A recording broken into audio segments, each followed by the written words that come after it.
Champ. I would like to welcome everybody to this evening's March 26th school board meeting. Thank everyone for being here. Nothing bad on the agenda. We got a full house, so I hope everybody's here for a happy time.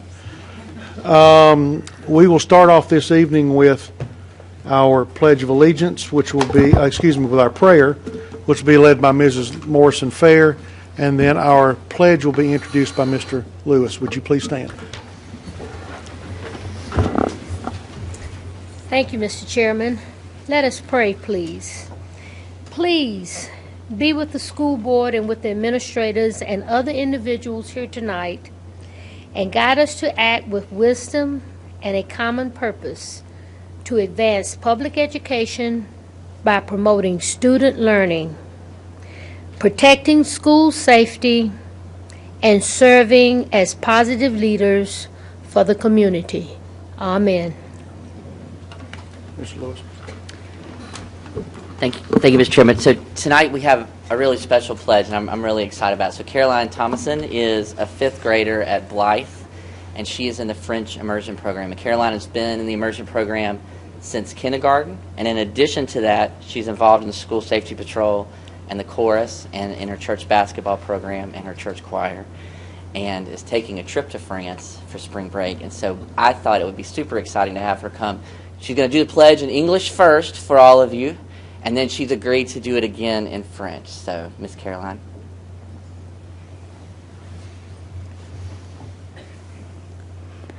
I pledge allegiance to the flag of the United States of America and to the republic for which it stands, one nation, under God, indivisible, with liberty and justice for all. J'engage ma fidélité au drapeau des États-Unis d'Amérique et à la République qui représente une nation soudée, indivisible, avec liberté et justice pour tous. Thank you. Thank you.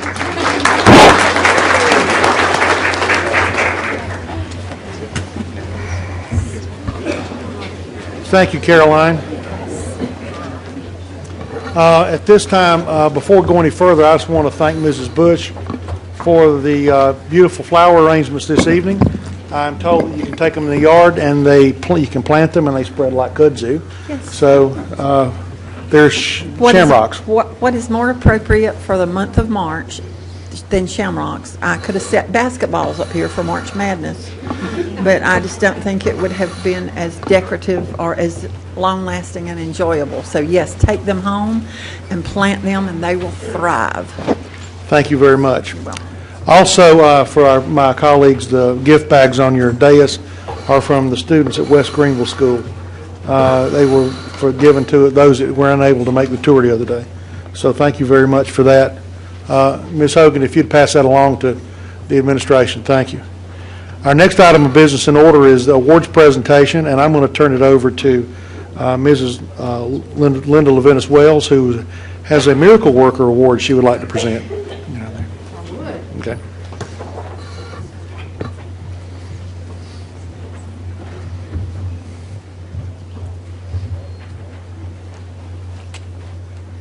This is a very exciting evening because we get to honor one of our own. And I'm going to ask Julie Cook if she would be so kind as to come up here while I read this. I don't want to leave anything out because it doesn't need to be left out. Julie, I'm very proud of you. Thank you. On the evening of October the 15th, 2018, Lake Forest Elementary School Principal Julie Cook was driving home from work when she witnessed a horrific hit-and-run accident involving an automobile and a cyclist on Woodruff Road.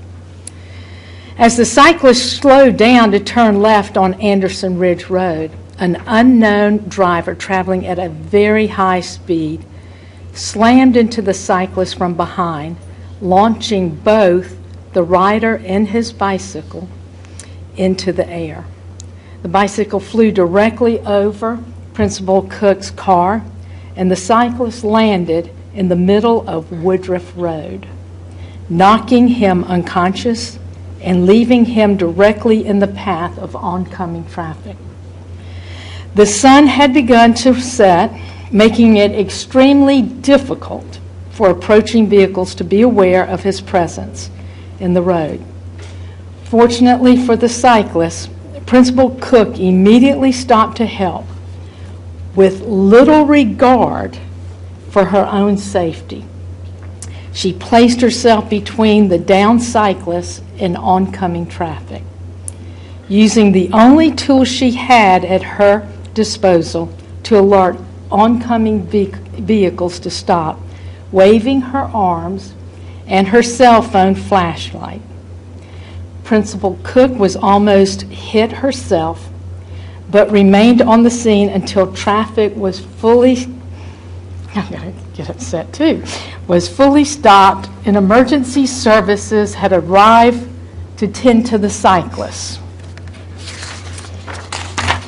The unconscious and vulnerable cyclist almost certainly would have been hit over by the fast-moving traffic had it not been for the quick and selfless actions of Julie Cook.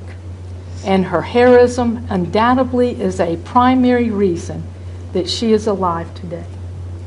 In fact, the first car to approach the scene after the accident had stopped only a few feet in front of the cyclist after being alerted by the principal.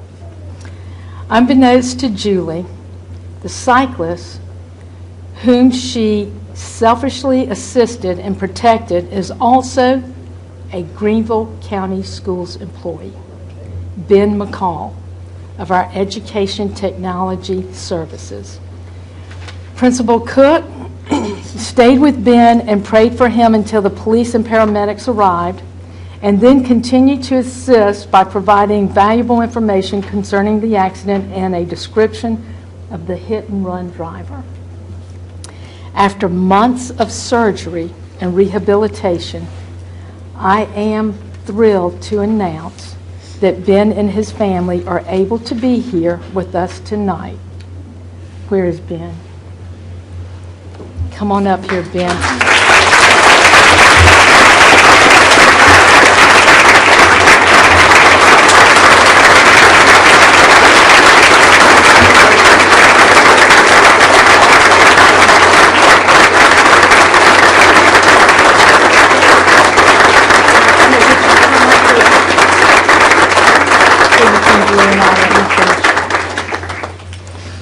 So,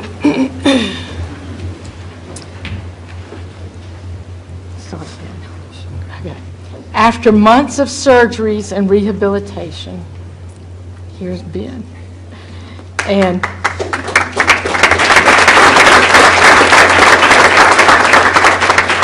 it is a long road to recovery, but Ben is determined and has had extraordinary support from his family, his friends, including lots and many people here at Greenville County Schools. Principal Julie Cook, come on in here, Julie. By acting swiftly and without regard to your own safety, you saved the life of our Ben McCall. We are honored to present you with the Miracle Worker Award for your bravery, your great courage in the face of danger while helping another in their time of need. You both are truly heroes to all of us. With that,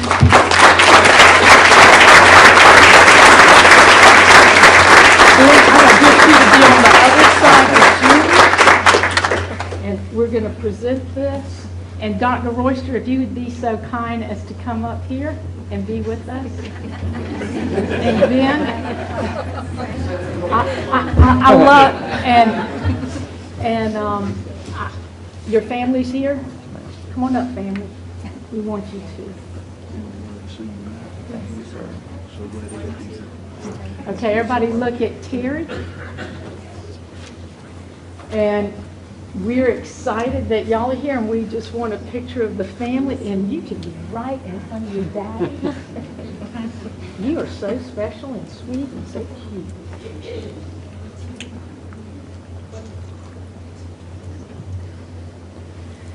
My son is at soccer. And your son's in soccer? We're going to excuse him because we need a good soccer player in our district. Is that okay? But you know, that's where I had been that night that I had At the soccer? Well, let me just tell you, you look great. Thank you so much. We're all going to be praying for you. Thank you. And we love y'all. Love you too. Thank you. And thank you.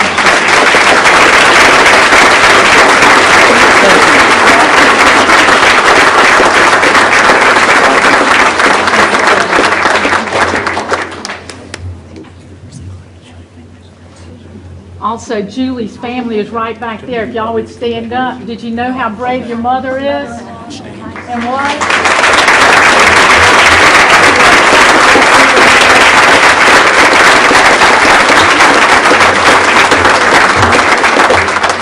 You're marvelous. Thank you. Thank you so much.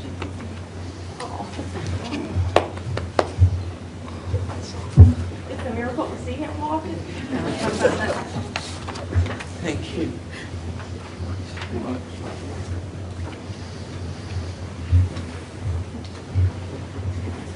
Anybody want to make a motion we adjourn? You can't beat that.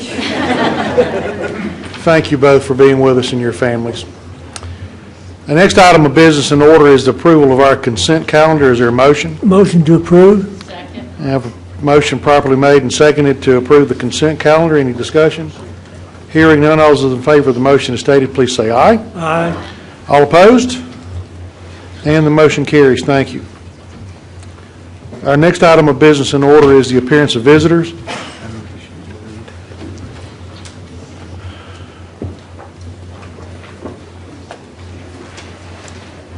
No, I got that. Okay. Never mind. No. Ladies and gentlemen who have, while the guests of our ETS department are exiting the room, we have three speakers on tonight's agenda, and we remind these three speakers that we do have policies that address speaking to the board in public. We will assign, after your comments are made, someone from the administration will reach out to you to try to address your concerns. We ask that you please refrain from improper language and assertions toward those working for the district or up on the dais this evening. Our first speaker this evening is Ellie Peoples with Furman University. Ellie, good evening.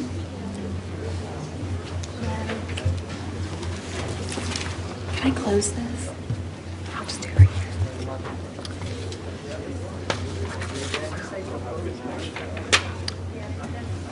Hello, my name is Ellie Peoples, and I am a soon-to-be graduate of Furman University with a BA in Theater Arts and Sociology. I am here on behalf of a research grant to serve as the Community Engagement Coordinator for our upcoming production of John Proctor is the Villain in the Theater Arts Department. Our production takes place in a present-day one-stoplight town in Georgia. Society begins to question the way things have always been. As scandal swirls in their community, a high school class explores Arthur Miller's The Crucible, and this English assignment becomes uncomfortably relevant as students reconsider the heroic nature of its seminal character. Girls grow into women as the line between heroine and witch blurs in this examination of sex, power, and education. Presented in partnership with the Farm Theater in New York, Centre College, Kentucky, and Rollins College, Florida, Furman Theater is the third production of Kimberly Bellflower's new play as part of the College Collaboration Project. With a mission to help emerging playwrights develop culturally relevant plays, the Farm Theater and students from the three universities have worked with Bellflower to look into every angle of the Me Too movement. We hope that you join Furman Theater after each performance as we continue the conversation with a variety of guest speakers on topics from the show. This show is being presented at a critical time on our campus and in our community, and we want you to be part of this conversation. As a leader and a person of influence, we hope that you can help us spread awareness, foster dialogue, and ignite change. We look forward to having you in our audience, and we would like to offer you 2 complimentary tickets for your performance of your choosing. And so I have some more details on how you can get those tickets from me, and we hope to see you all there. Thank you. Thank you, Ellie. Our next speaker is, I got the first name, Carlos. Unfortunately, the rest of your signature didn't come through. My apologies. Okay. Thank you for being with us this evening. Sure. Thank you. Good evening. My name is Carlos Jimenez Kawa. I'm a 2004 graduate of Riverside High School in Greer, where my family still lives. Before I move forward, in case my role as a stakeholder in the matter I'll bring up is deemed insufficient, I'd like to refer to two family members in the audience today. One is my sister of high school age, whom we are considering placing at Riverside next year. The other is her mother. I'd like to perhaps reintroduce the board to some well-known truths. Riverside's mascot is the Warriors, often represented in singular form as a pan-Indian, complete with feather headdress. Typical to Riverside football games and rallies, from the times I walked the halls over a decade ago up to now, is that a student, very often white, will dress up in full, tactless Indian garb, all in the service of riling up a crowd composed of students, parents, staff, and teachers. These Native American stereotypes and insults are far from being part of only student activities. The administration and staff has a culture that regularly refers in its literature to its campus as the reservation. And the periodic newsletter that's sent out is titled Tribal Talks. I'm not here to offer a history lesson. However, it's worth explicitly reminding everyone that the relationship between European settlers and Native Americans is, to leapfrog over typically euphemistic associations, a history of genocide and forced displacement, a history that's unfolding to this day, and an intergenerational trauma for indigenous people that's not gone away. My family and I are of Amerindian descent, from South America specifically, but we feel total kinship with North American indigenous people and its culture, especially given our shared painful history. The pain I'm referring to is not metaphoric, it's not metonymic, it's totally manifest, mentally and physically. Again, I'm not here to offer a history lesson, but you can all easily link this pain to other American or global traumas along certain identities, among them race, gender, nationality, or religion. You all know where I'm going here. The solution is obvious. I'm not saying its particularities aren't complex, but we can't allow Riverside to continue to traffic in insults and insensitivity toward Native Americans.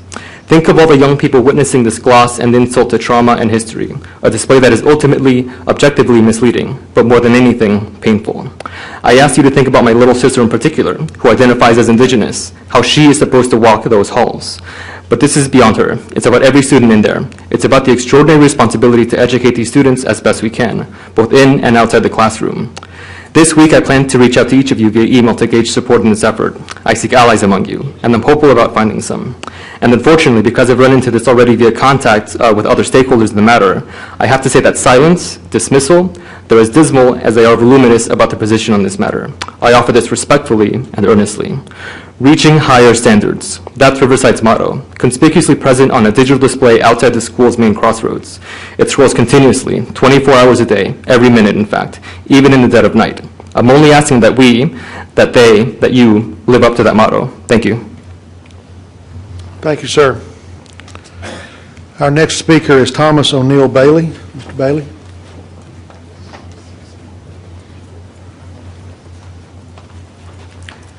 Good evening. My name is Thomas O'Neill Bailey, and I would like to thank you for giving me this opportunity to speak.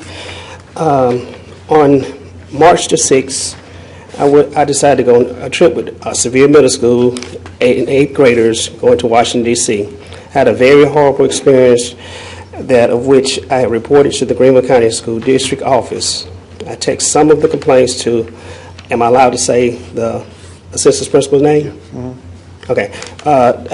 Text some of the complaints while I was on the trip on the bus with Mr. Falls, the assistant principal, and he did not even respond back to my complaints. I reported this to the district in an email, of which I emailed to all of you as an attachment, with the exception of Mr. Derek Lewis. Everybody else's email, I'm assuming, went through. I've spoken with Mrs. Daly, who's a teacher, and the school resource officer at the school at Sevier Middle, Dr. Hunt, and Ms. Erin Wetmore about these issues. The school principal, Ms. McGuire, has been sent 2 emails saying that he has tried calling me but was unable to reach me at 864-420-7296. But my number is 864-420-7296. That is my number, 7296, but he's been trying to call 420-7269. I don't know how he got that, but I have here with me a copy of the email that's sent to him on March the 15th, of which I gave him the correct number. Then on yesterday, he sent me a second email saying the same thing. He still was using 864-420-7269. Once again, I'm not sure how that's happened. We did talk today, right before I came to this meeting, and we did have a very interesting conversation. He did have the right number that time. Severe Middle School, the planner and parent-student guide states that in section GCS policy, the student concerns and complaints and grievances under the section C, that all complaints will be investigated properly, thoroughly, and confidentially. This could not possibly have been done yet because only me and Mrs. Daly and the school resource officer discussed the names of the children that were involved in these incidents. Then not all of the names were asked for then.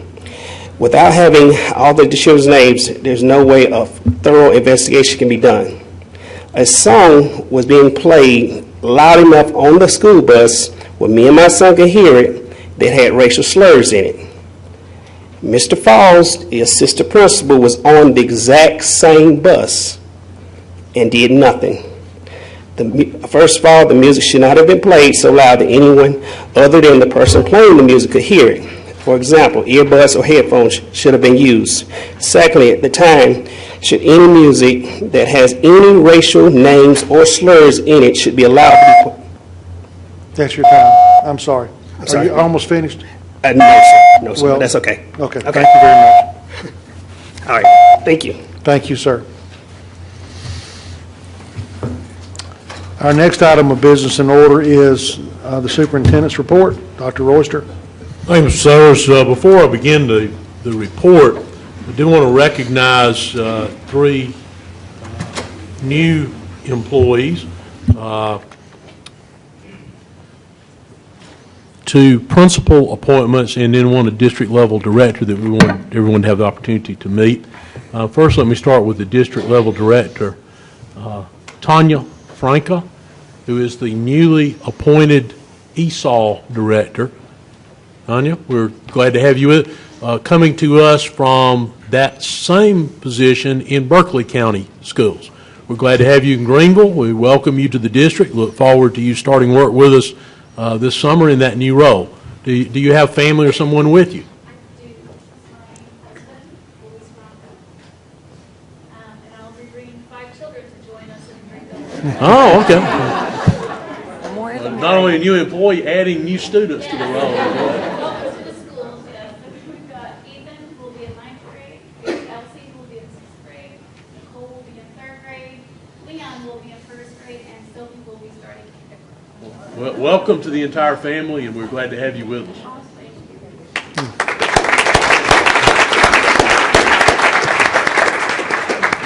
It's always a privilege to introduce new employees, but it's always a particular privilege to get to recognize individuals who are ascending to the principalship for the first time. And we have 2 of those with us tonight. Stephanie Lackey, whose employment was approved at the Committee of the Whole earlier this month, the new principal at Greer Middle School, and has served Greer Middle School for several years now as the assistant principal. Stephanie, congratulations on your first principalship. We look forward to your leadership and having you as a part of the leadership team in Greenville County Schools. Do you have anyone with you tonight? I have my daughter Avery here today, and I have my niece Alyssa, and then my mom is here today, Mom Gail. Welcome to all of you as well. We also have the newly appointed principal of Malden Middle School, Karen Green. Karen currently serving as an assistant principal at Northwood. Karen, congratulations on your new appointment, and we look forward to having you in that leadership role. And do you have someone or folks with you tonight? I do. I have my husband, Bo Green, and one of my children, Robert. The other one's at work. Oh, okay. At work, you know. All right. And my mom and my sister. Very good. Well, welcome to all of you. And congratulations again. Now, I think they disappeared. Nancy, do we have tonight, the superintendent's report is a little bit different. I had some slides I was going to share with you about teacher recruitment, teacher retention. But we put a little video together. The single greatest factor that we control in the quality of a student's education is the quality of the teacher in the classroom. Second only to that is the quality of the principal in the school. But the single biggest factor is a quality teacher. And you know, there's been a lot of focus this year in the legislature on education. And appropriately, a good amount of that focus has been on teacher pay. The number we're seeing coming out of Ways and Means in the House is a 4% raise. And that's good.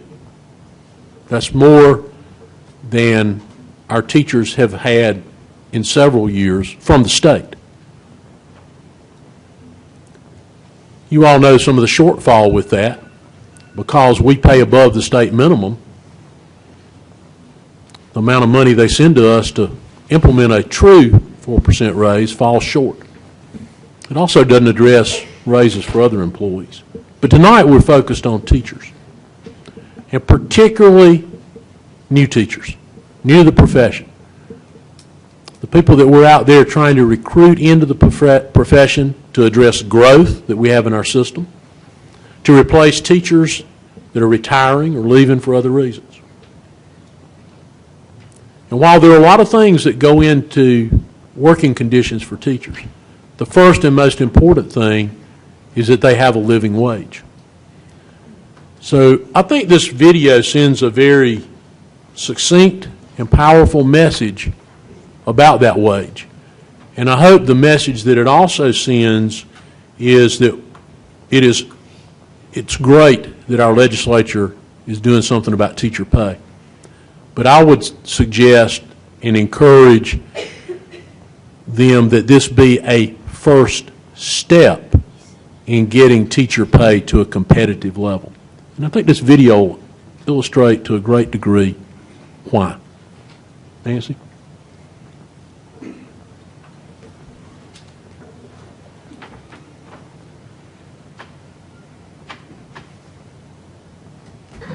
You got to stay up on there. It is the balancing act we call parenthood. All right, jump over that. Spending time with our children. More time. One more while time. still making enough money to support them. First-year teacher Antonio Scott tried waiting tables to supplement his income. I was teaching and I was still serving tables every weekend. Fridays, Saturday night, Sunday morning. But it cost him precious family time. But you have to weigh your options, you know, what's more important, you know, being a parent or having money, and you're going to pick being a parent. But, you know, you need money to survive. So let's talk about this. Why is it what it is? Scott is a recent graduate of Anderson University, the first in his family to go to college. He is passionate in the classroom and at recess. You got to take care of the ball, Gavin. Go by him, go! He loves what he's doing.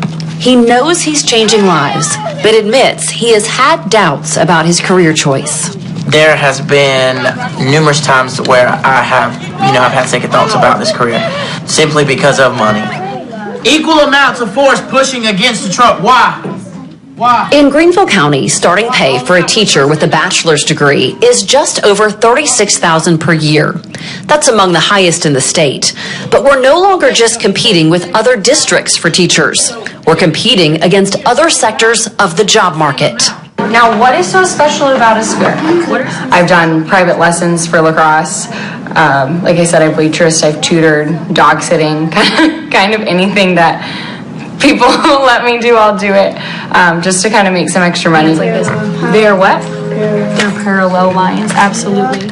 Maddie Mills, in her third year teaching, chosen by her peers as Teacher of the Year at East North Street Academy. Newly married, she coaches for extra cash and prays she doesn't need new tires or require an emergency trip to the dentist. It's not easy with bills and rent and cars and everything else that being an adult entails. If you're sitting there thinking the struggle is an exaggeration, take a look at the math. $35,000 per year, the proposed starting salary for teachers statewide, translates into just over $2,000 a month in take-home pay after deductions of required state retirement, basic health care, taxes, Medicare, and Social Security. And add them together. Beth Spence is a first-year math teacher at Tanglewood Middle School. She works a second job, coaching soccer, and a third as a weekend referee. She's currently living rent-free thanks to family, but the location requires a long commute, and it's not exactly the adult life she imagined her first year out of college. My car is the farthest thing from pretty. I would love a new car, but I am not there yet. So I'm looking to move in August, but still I'm going to be living with some roommates, good friends of mine, and it'll be good, but it's just really because of the pricing. Why does Spence need roommates? Making just $2,000 a month, the average apartment rent in Greenville County, not downtown, is about $1,000. Transportation, meaning fuel, insurance, and maintenance, not a car payment, is $355. Utilities, $140. Food, $250. And student loans, $275. The average South Carolinian who borrows money for college has over $26,000 in debt. Right, everybody understands how farming works? Ward Yount, third-year teacher at J.L. Mann High School, is above average. I pay about $800 a month in student loans of my own, and my wife, we pay about $200 a month on her. So we pay roughly $1,000 a month between the two of us in loans, and that's paying the absolute minimum that we're allowed to pay on her loan. So that would probably be a larger payment if we thought we could afford to make a larger payment. Yount commutes daily from Spartanburg and works a second job coaching club basketball to pay that debt and prepare for unplanned expenses. I get paid from upward like 5 months. That's like, $2,000 after taxes come out, and that's a lot. That's like spending money so we can have date nights, or like saving money. Everybody got it now? My wife does something similar, and a couple weeks ago, she had some stuff wrong with her car, and we had to pay $1,000. That kind of stuff is why we work our second jobs, because otherwise that's like, I don't know how we have $1,000 to pay for car trouble or whatever. Additionally, teachers are required to obtain professional development credits to maintain their certification. Unlike other professions, teachers aren't paid for the time, and in many cases, they have to pay for the classes. And if they want their salary to increase, continuing education is a must. I have grad school. I'm trying to get my master's because that will, in turn, bring my salary up. However, that's a big cost. In the past, a career in education touted benefits such as holiday and summer breaks and a perception of fewer hours at the office. But that's no longer an enticement. According to the Center for Education Recruitment, Retention, and Advancement, the annual number of teachers completing an education program in South Carolina has dropped from 2,060 to 1,640 in just the past 5 years. I have some friends who are in college now and who are in the education programs and are thinking about being teachers and that kind of stuff. And I know that they've thought a lot and asked a lot of questions like, do you think that I can make enough money doing this? Is it feasible for me to have that as a career and have a family, support a family, that kind of stuff? And I think that there are certainly people who will change their mind about being a teacher because of the pay. And the number of teachers who left with 5 or fewer years of experience after the 2017-2018 school year and are no longer teaching in a public school, 1,750. 690 of those left after just their first year. As a young teacher, and I have a lot of young teacher friends, I've heard the conversation of, I can make more money here, and that breaks my heart knowing great teachers are thinking about leaving. When I leave here, I have so much weight on my shoulders. Like, I feel so heavy from everything that I took in. And that doesn't just mean what they bring. Yeah, what the students bring into the classroom brings a lot, and how much I care about them brings a lot. But then how we interact. If we have a bad encounter, if they're having a bad day and they take it out on me, or they take it out on another coworker that I care about, or something like that, or something happens to them and they have to go to an alternative school, stuff like that that have already happened that are just like, wow, I didn't know I could care about someone so much in such a short period of time, or wow, I didn't know that, even though I know that they're middle schoolers, those words hurt me. Okay, so he said the same on each side, it will be equal. So there is nothing more important to growing our economy than an educated and skilled workforce. The number one factor impacting student success that we can control is the quality of the teacher. We asked Scott, Mills, Spence, and Yount if they will continue to teach if salaries stay the same. It is sustainable for me, but it's very understandable why it's not for everyone. I love being a teacher. I don't think I would want to do anything else.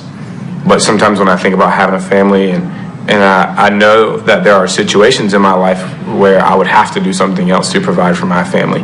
This is where I think I'm meant to be. My heart is here. So if that means waitressing in the summer or tutoring on the side or dog sitting people, I'll do it to continue to do this job. I love doing it. I love helping children learn, but at the same time, I also have a son, and not being put in a bond, not really a bond, but like being put in a financial hole and not being able to, provide for him, that's when, you have to just take a step back and really think about things. Hold on, let me get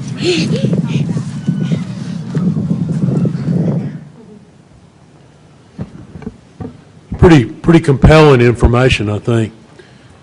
Now, a couple of points that, before we leave this topic, that I think are important for us to make. You saw our current salary, which is a little over $36,000 a year for a beginning teacher. That's this year's salary. The state's looking to move the state minimum to $35,000, but right now the state minimum is $32,000. So you saw the breakout on our 36 and what it costs to live. This administration has recommended for a number of years salary increases, and this board has strongly committed to salary increases. In fact, over the last several years, any increases to our budget have gone to unfunded, underfunded mandates, salary increases for all personnel, not recognizing that not just teachers, but all employees contribute to students' education, and population growth. That's where the additional revenue each year has gone. But this board, when I say strongly committed, a commitment based on our recommendation of salaries to the level that we've moved from 34th teacher pay, starting pay, to 4th in the state. So we're an extremely competitive standpoint compared to other school districts. And you all know that you have a limit as to what you can do locally to put more resources in teacher pay. So the big driving force behind this has to be the willingness at our state level to put resources in teacher pay. And our willingness, all of our willingness as a community to say we believe teachers ought to make more, and we're willing to pay for that. Not just the board to pay for that out of their resources, but us as individuals, we're willing to pay the taxes necessary to elevate teacher pay so it can be reasonably competitive with that in the private sector. So we can continue to get and keep teachers like you saw tonight. And I know I'm saying that to a group of people that already firmly believe that, as evidenced by your commitment over the years to put the resources available at the local level to making us at the very top of teacher salary in the state. And I think this is a timely message, one we're going to share out through various social media, and particularly as we have the opportunity, and would remind people of that opportunity later this week at Wade Hampton High School to share with our legislative delegation thoughts that they may have on education reform and on teacher pay and teacher salary. I believe the doors open at 5, and you can sign up at 5:15, and the meeting, the opportunity to be heard, starts at 6 o'clock. So thank you for your attentiveness tonight, and hopefully for your willingness to attend and speak on Thursday night. Thank you, Mr. Sailors. Thank you, sir. Our next item of business in order is the approval of action item 6.01. Recommended motion coming from the administration is to approve the annual personnel contract recommendations as presented. Is there a maker? You making the motion? Yes. Okay. Motion's made by Linda Levinas Wells. Is there a second? Second. Half a motion made and seconded. Any discussion? Hearing none, all those in Mr. Meek, I'm sorry. Mr. Chairman, I didn't hear the motion. Could you repeat it, please? The motion, let me scroll back up. You want to, she's working without a computer. It's on the screen. Yeah, It's but on she's the working, okay. Okay. The screen's not talking. I'd like to make a motion to approve the annual personnel contract recommendations as presented. Is that the right one? Yes. And it's been properly seconded. Any discussion? Hearing none, all those in favor of the motion as stated, please say aye. Aye. All opposed? Motion carries. Thank you. Next item of business in order is recommended motion coming from the Committee of the Whole related to Board Policy Revision IDDF, which is to approve the revision of Board Policy IDDF as presented. Coming from Committee of the Whole requires no second. Any discussion?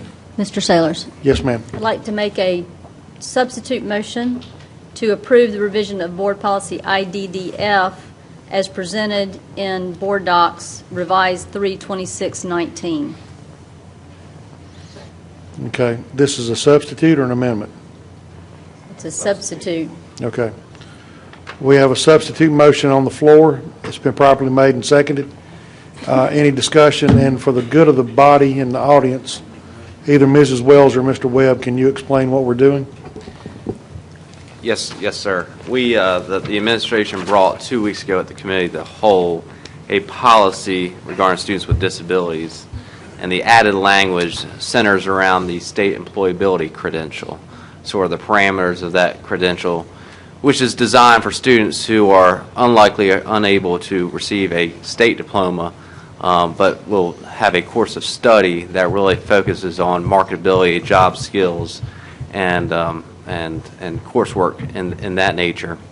And so from the Committee of the Whole, the administration heard a few comments, and the administration has revised and working with Ms. Hogan and a couple of board members working on an additional paragraph, which is the last paragraph that is in the section State Employability Credential, which broadens it up to certainly recognize that whether a student is on the course of study of a diploma, employability credential, or a special education certificate of attendance, that the district is going to provide the appropriate education for that student, including work-based skills. Do you have anything you'd like to add? No, the issue for me was just being sure that we did not make it seem that we were going to exclude opportunities for students that weren't on the employability credential from getting those work-based learning skills that they needed. So this just kind of clarifies that in policy. Okay, thank you. Any questions or comments? Hearing none, all those in favor of the motion as presented, please say aye. Aye. All opposed? And the substitute motion passes. So we have to vote on it a second time, right? Okay. So now we have a substitute motion on the floor, which has been stated and seconded. Any additional discussion? Hearing none, all those in favor of the motion as substituted, please say aye. Aye. All opposed?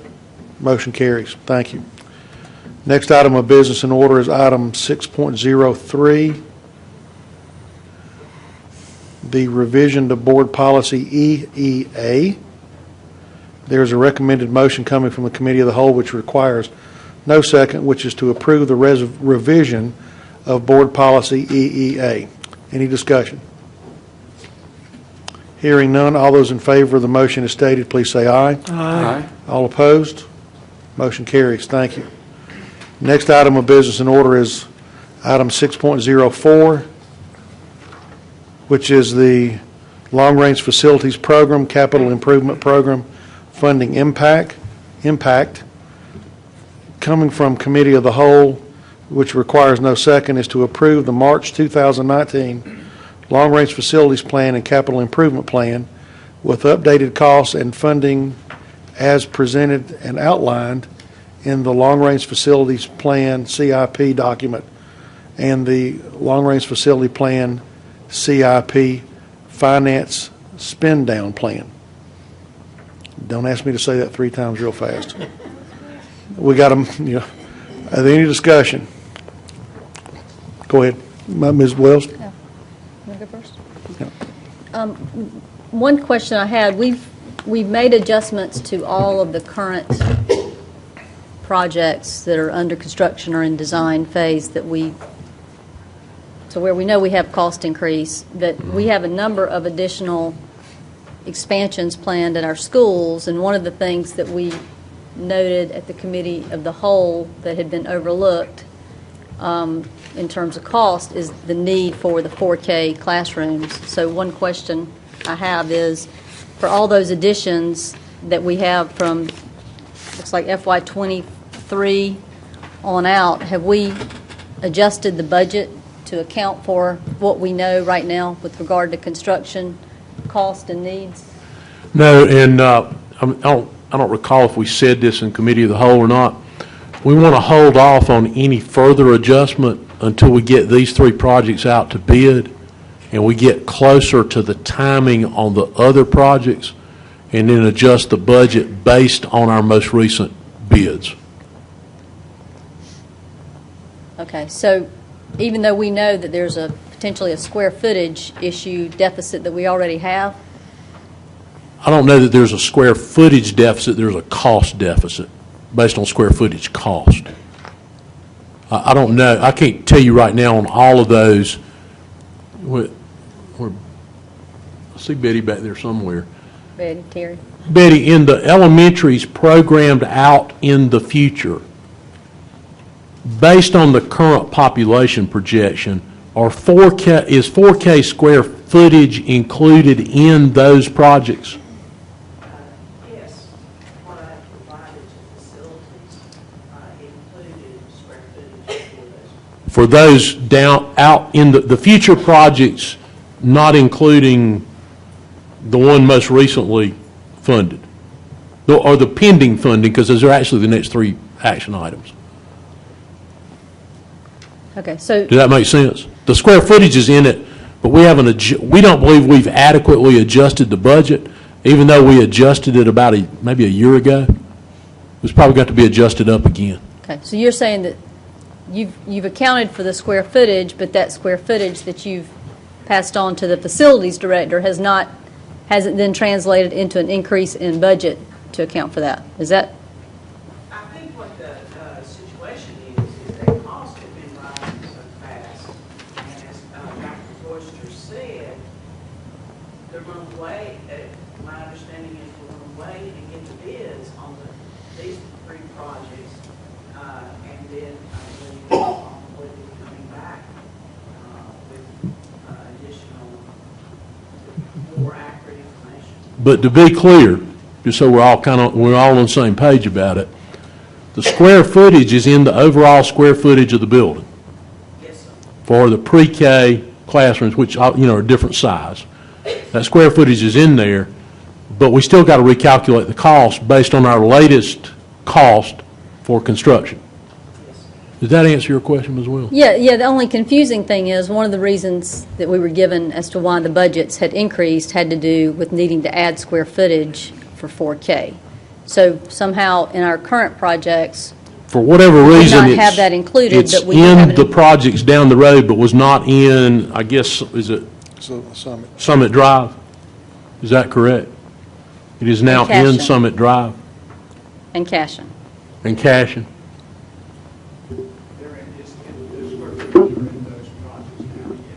Okay. But we haven't updated the dollar figure. So when you shared the information at the committee of the whole, it reflected us having added back in the square footage, but not changed the dollar figure to accommodate the added square footage. Okay. Does that make sense? Yes. Okay. So I'm just going to reiterate what I said at the committee of the whole, that all of these changes and all these adjustments are a lot to take in all at one time, and I understand that from approving a change in the budget that we want to do that at one time at an appropriate time, but I would like to see a little more rigorous attention given to the presentations that we get with facilities updates beyond what we have. And I can write down some thoughts and share with you what I feel like I would like to see, and then the administration can kind of help me get more comfortable Certainly. with where we are. But that's it. Thank you, Mr. Chairman. Yes, ma'am. Mr. Lewis.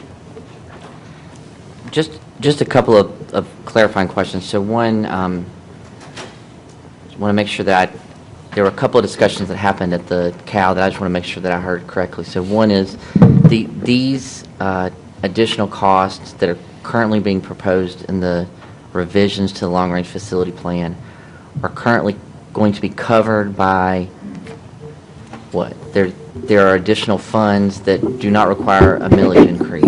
There's nothing, we've presented nothing to you in the long-range facility plan that was presented at Committee of the Whole that require any additional millage increase. It's coming off increased mill value. It's coming off reduced cost for bond sales. It's coming off increased interest income. Am I leaving something out, Mr. Knotts? Doing a good job at several things. Which means I've left something out. I'm that close to having it correct. But if I did it 100% correctly, then he would have nothing to do tonight. All right, Jeff, what did I leave out? When the board approved the refinancing of BEST bonds, we saved over $8 million several years ago in interest costs. That helped. We were projecting how much interest we would pay on the bonds because we were projecting out a 13-year time frame. We were kind of high in 2.5% to 3%. Interest rates are maybe 1.5%. So that's allowing us to use more of the proceeds towards capital projects and less towards interest. When we actually issue the bonds based on the market, we may receive a premium from $1.5 million to $2 million, which we cannot anticipate at all. But we have received those kind of premiums in the past several years. As Dr. Oyster said also, interest income has been driving up based on the Fed's action. When they increase their rates, we 6 7 months down the road also experience those interest rates increases for our interest income. So there are a number of items like that which we have generated additional funds for this program that we have identified and put aside for these projects. So the money is there without a millage increase. And the BEST bonds, we still are projecting right now that they'll be repaid when? Last payment will be December 2028. And so refinancing them doesn't delay that. We're still on track to have them We've taken no action at any time, nor recommended any action to you all that would extend the BEST bonds beyond their termination date of December of 28. Okay. The next question I have is about some of these costs. I just want to make sure that I understood correctly. Like we talked about like radios, and I understood that we're going to be putting money into a budget that will basically be sitting there until we accumulate enough funds to purchase the radios, which I think I heard was 5 years. Yes, sir. What you don't have in front of you that we're trying to bring to completion, we're going to come to you with some security enhancements and recommend to you that you use some fund balance to address those things, part of which would be the replacement of our current radio system, which is now 10 years old. Technology today, that's kind of looked at as a useful life. We put it in 2008. What you see in there starting in, 2000, what, Jeff, 21? Or 2020? It's FY25. FY25, putting enough money in there over a 4 to 5 year period so that if you all approve the replacement at the first 10-year interval, the money is sitting there at the second 10-year interval, because it's a fairly large expense to replace the entire system. So that money is sitting there for whoever's sitting here in 2025, between 2025 and 2028 to replace the system again. And so beginning in 2025, we are putting $415,000 in, and we expect to put $415,000 in indefinitely. Like it's not a 5-year window. It's a continual investment to. That would carry whoever's sitting here in 2025. They'd need to make a decision then to either put a lesser amount over 10 years, or do it the way we did it and go out 5 years and start in 5 years and put a greater amount. Okay. some of this has to do with the availability of funds and when we need to make certain payouts on projects on the long-range facility plan. So sometimes we're working backwards from a date we know when we need to do something, and we're trying to set the funds aside when the funds become available based on cash flow. Okay. It's kind of an odd, it looks a little bit odd the way it's constructed, but that's when those funds become available. Okay. I guess it's my reservation. I just want to make sure that we aren't chipping away at what I think is going to be a pretty substantial amount of funds that will be available to us once we finish making all of our best bond payments. And there is nothing in this recommendation that obligates anything from the funds that would be freed up after the best bond payment. Okay. Thank you. Yes, sir. Anyone else?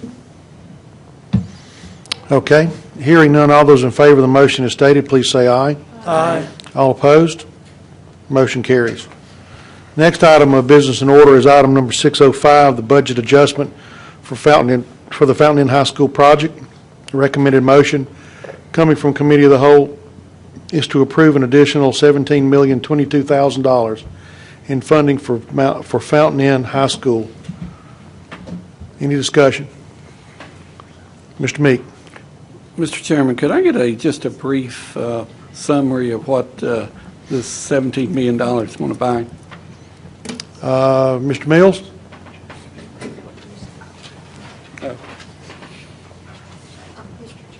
Yes.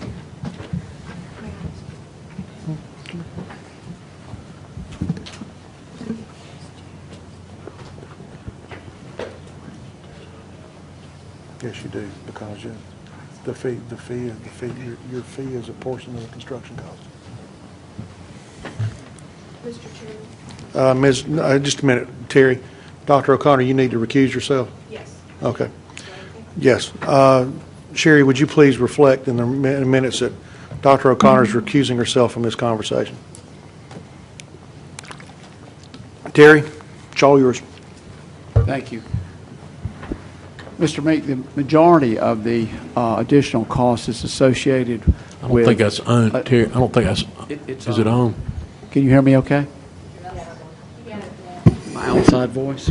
The majority of the cost increase is associated with an additional 30,000 square feet for the school. We originally programmed the school at 200,000 square feet.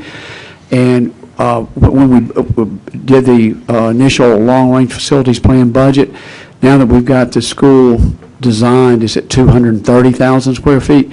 Half of that is associated with the advanced manufacturing curriculum that was defined for the school and the spaces required for that. Also, when the school was originally programmed, it was more of a conventional high school. It wasn't based on project-based learning. That required some additional square footage also. And then we were building the school, the core areas for 2,000 students. It's initially will have 1,000 students, but the core areas are built for 2,000 students. So those items combined added about 30,000 square feet to the building, and that additional square footage and an additional square foot cost, budgeted square foot cost based on what today's current construction costs are essentially the rest of the budget added for the project. Okay, and what year is the school scheduled to open? 2021. And how many students are we expecting? 1,000. On day one? Yes, sir. I mean, isn't it going to be... No, sir. Excuse me, I'm sorry. No, it will be built for 1,000. It's going to be grown one grade level at a time. So it'll be the 9th grade class. It'll be there. So it'll essentially like 250 each? About 250 per year. I'm sorry. Yes, that's correct. Okay. And then when are we expecting it to increase over the 1,000 mark? That would be a question we would have to ask Ms. Farley, and really it's all a matter associated with growth in the area. Although she's rising to answer that, I think the answer to that would be that's too far down the road for us to accurately predict a year.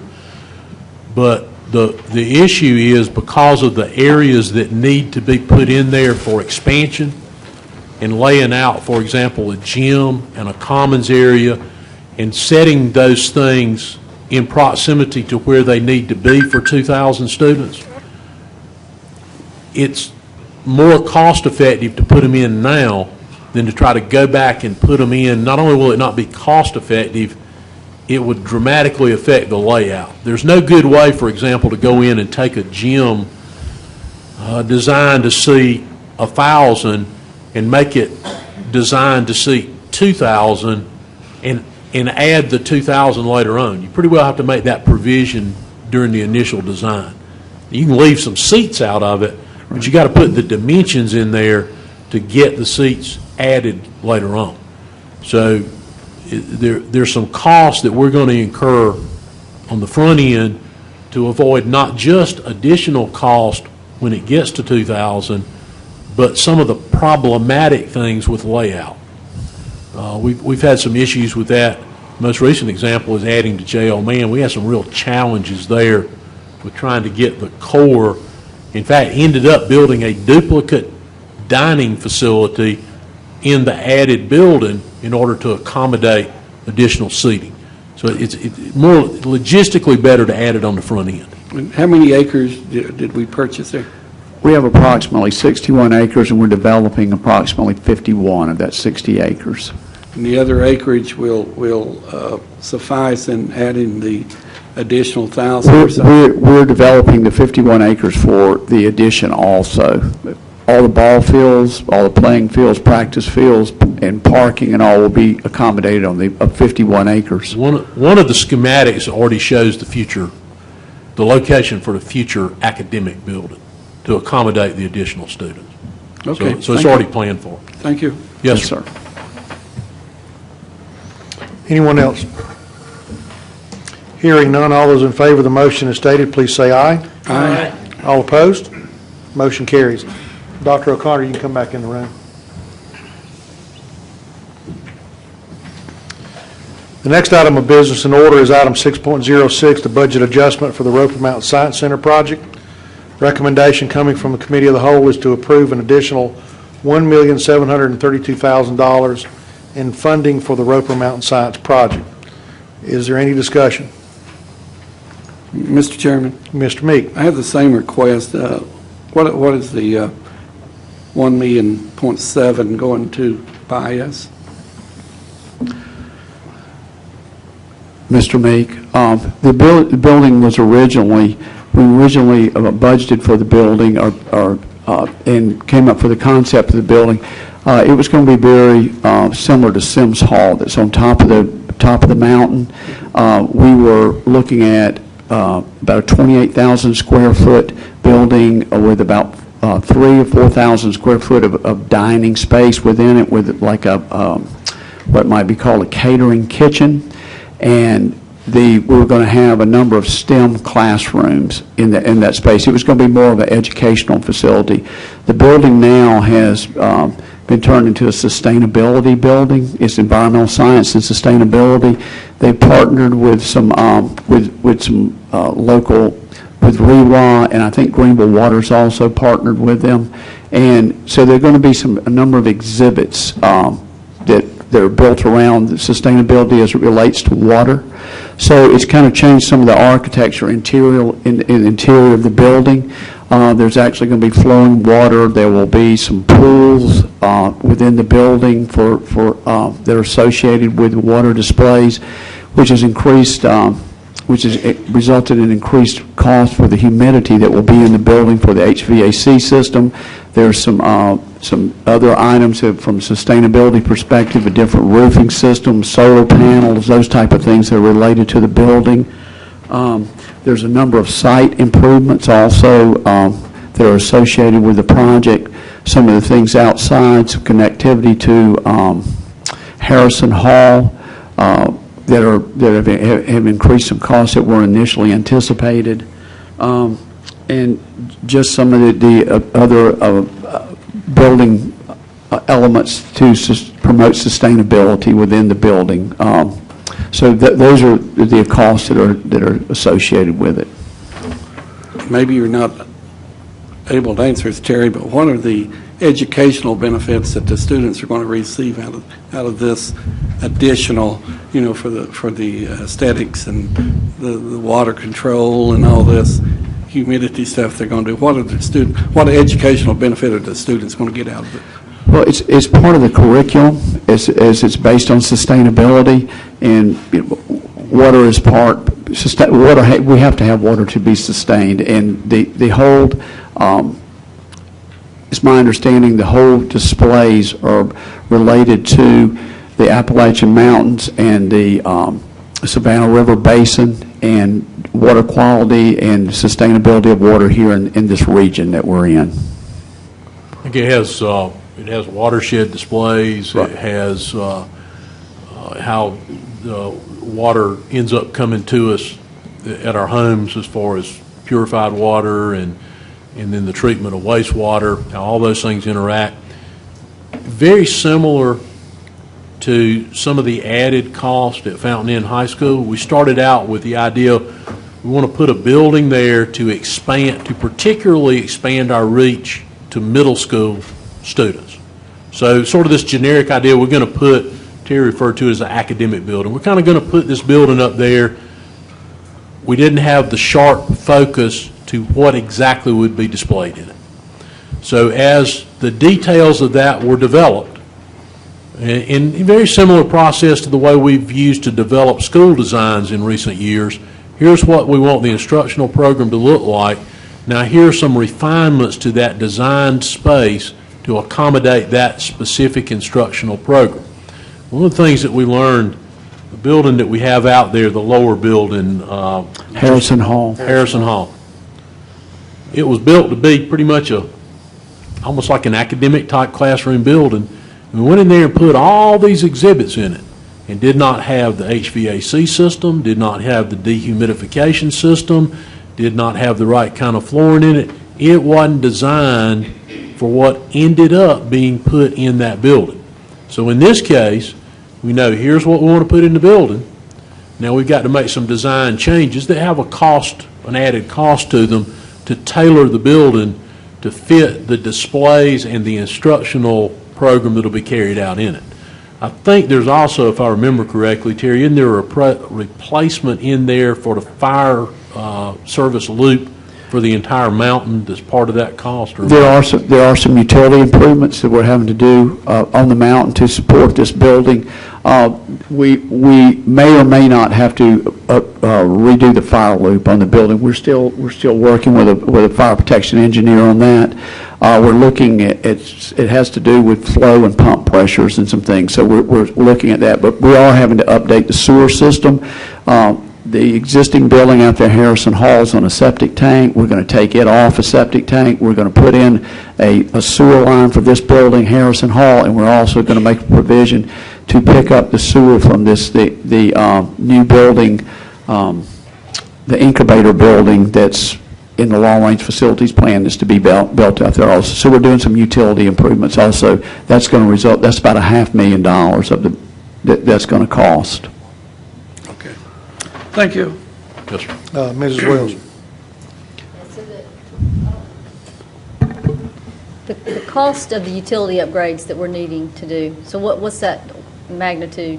Well, if the sewer and potentially the fire loop, that's in the order of $500,000 or $600,000. We're doing a $200,000 project right now to replace the data loop on the building. That's it's antiquated and it's no longer well, it's serviceable, but it won't carry the capacity for these new buildings and all that we're putting on there. Is that coming out of Mars, the $200,000? That's a routine small project. It's not coming out of this. No, it's not coming out of Mars. Okay, just another line item of small project. Okay, and then we made an adjustment. We talked at Committee of the Whole and made an adjustment to account for the kitchen 300 square layout. feet? Is that 300 square feet. Have you had a chance to be sure that what we added, what we have here in terms of the budget is going to cover that addition? We do feel like it will. We'll work with the architect.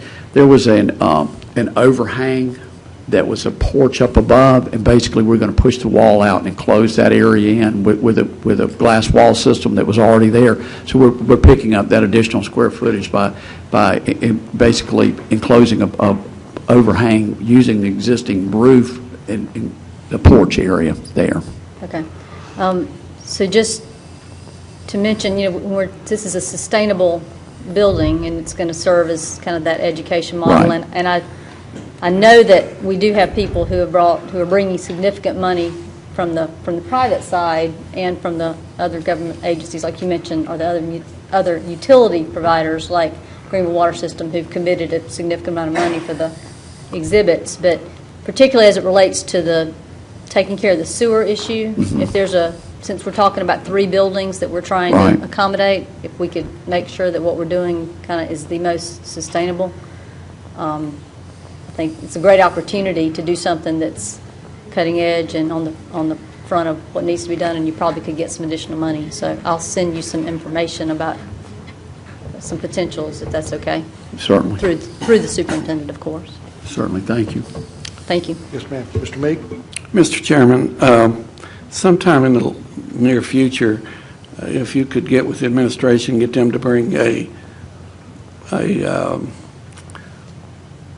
presentation on Roper Mountain, what they offer and the students that attend and whatever, I would greatly appreciate that. As a matter of fact, we've been working with the administration out there to schedule a tour for us to go see it face to face. So we can do that and then also do a follow-up, if that's okay. Thank you. Yes, sir.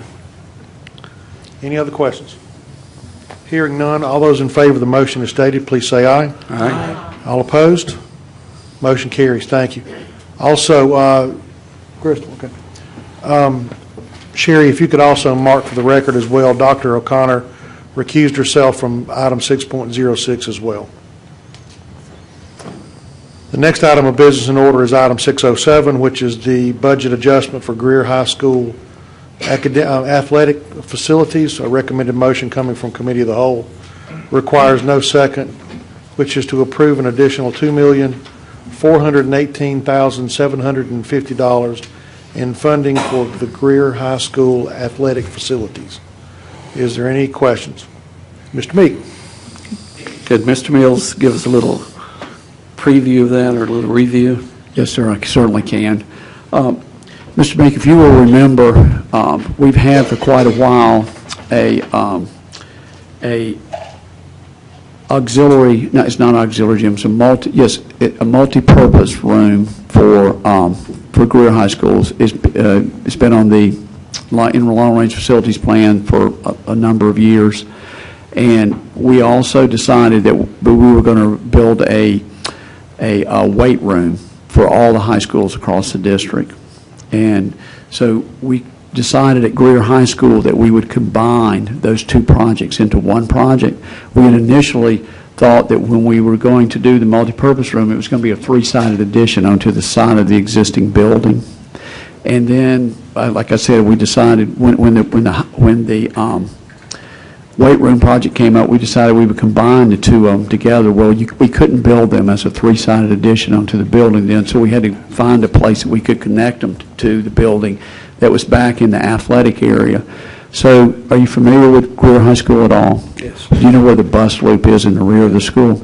Well, we came out into the bus loop area, and we had to do an extensive amount of relocation of parking, roadways, and stuff associated with the bus route, because basically we pushed them back toward the middle school, back up the driveway. And we went around beside that and to create some additional parking also that we had taken away with the footprint of this building. So within the existing building also, they were, all of our high schools have 2 varsity, have a varsity and junior varsity male and a varsity and junior varsity female locker rooms, competition locker rooms. These are above the PE locker rooms. So Greer High School, for some reason, when it was built, only had 1 female competition locker room. They were 1 short. So we decided that we would incorporate that into this project. It was an equity issue and potential Title IX issue, so we incorporated it into this. Also, when Mr. Brooks Smith was here, we looked at the a CAPE program addition out there for athletic trainers, and they had started a program out there, and it was very popular, but they needed some expanded space to put it in. So we reconfigured some of this space within the existing athletic area, locker room, athletic area, and created a CAPE lab classroom space out there. And we also relocated a coach's office out there. So we connected that to the building also, and we had a hallway that connected up, and we separated it from the building and to take it off so it would have its own standalone HVAC systems and all, so it could be operated independently of the rest of the building from a security perspective and from a utility perspective. So that it turned in from some three-sided additions onto the building into a pretty good size of 13,000 square foot addition onto the building. So the scope of the project grew, and then we internally were doing a couple thousand square feet within the building. So that's the scope of the project now, which, like I said, grew substantially. What are you doing with the current weight room? What's it going to become? The current weight room will probably remain a weight room. Across the district, we have so many more students now who are involved in athletic programs and teams that there's space. I mean, there's need for more space for athletic, not only weight rooms, but for aerobics, different type of classes that go on with the PE and training, different types of training that go on. So I can't speak exactly what's going to happen in that space, but that's my understanding of what we're going to be doing with these existing weight rooms also in these buildings. And these spaces that we're building are about 40%, 50% larger than the existing weight rooms. With the completion of this, will all the high schools have the same? Yes, sir. The weight rooms that we're building are all the same square footage. But all the high schools will be finished. All of them will have those. Yes, sir. But it's a multi-year project. I mean, this is the first. We're going to do one a year, and this is the first one. So we'll have 13 more to do after this.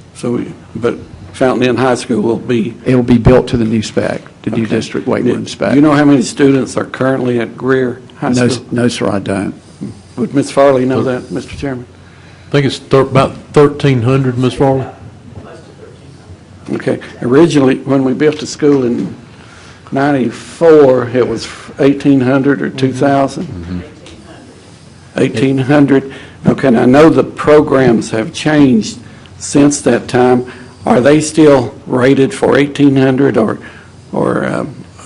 has that number decreased?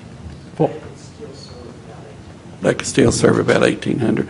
What are we doing with the extra rooms that we do have at Greer High School? Well, there's been I can't speak for the extra classrooms that are there, but we've added 2 programs out there. One of them is mechatronics, and it went into what was the old industrial arts area, and there was classroom, lab space there. And then we moved a horticultural program in. When we moved some programs out of the Cape Centers back to the high schools, we built a greenhouse and put a horticultural program in out there in the other space. Okay. So we still have about 400 and some spaces. Yeah, the regular classrooms are just not being utilized, but they're regular, standard secondary classrooms. I know from time to time the administration's looked at doing different things there at Greer to get more attendance. Are they, and I haven't looked lately, I should have probably, are they more students going out of Greer High or coming in, going to other schools, or what's the? I don't know what their in and out is. We've got that report. I don't know that we've sent it to you this year, but if we haven't already, we'll send it to you. So you'll have that. Terry did mention a couple of programs we put in there, one being the manufacturing. I think you probably on that tour we took maybe 2 years ago to see the manufacturing layout there, advanced manufacturing, mechatronics, and then horticulture. So I suspect we may be doing a pretty good job of keeping students there. I don't know that we're recruiting in or that we're getting a lot of students in their own choice. But we'll, if we haven't sent you that already, we'll send you that report. Okay. I would love if the administration could come up with something where we could attract more students, maybe away from Riverside and Blue Ridge to fill up that school. I'd like to see it filled before I leave this board. Thank you. Coach? If I can invoke in this discussion, the Board of Trustees at that time voted to build a school to house 1,800 students because the board was going to combine Blue Ridge with Greer High, and it was going to combine Riverside High School with Greer High School. Both attempts failed, and so therefore they already had a plan in place, so the Board of Trustees voted to go ahead and spend that money for that school to house 1,800 students, instead of going back and redoing the design plan and making it for 1,200. The other things in here, we're talking about our addition to here, Greer High is trying to catch up with the other high schools about the facilities they had. So the board, again, did not build what we needed to compare with other high schools. So that's why we have that. Thank you. Okay, Mr. Meek and then Mr. Lewis. I just can't let it go. Mr. Southers is correct, because I was one of those board members that voted on that. So, you know, I remember it very well. I remember going to the, excuse me, to the different schools. I'm getting choked up, I'm sorry. But anyway, you know, but I would love to get it filled up before I leave the board, so I won't put that in the, I shouldn't have done that category. I won't leave it in. Yeah, I was right doing that, so thank you. Mr. Lewis? Mr. Lewis?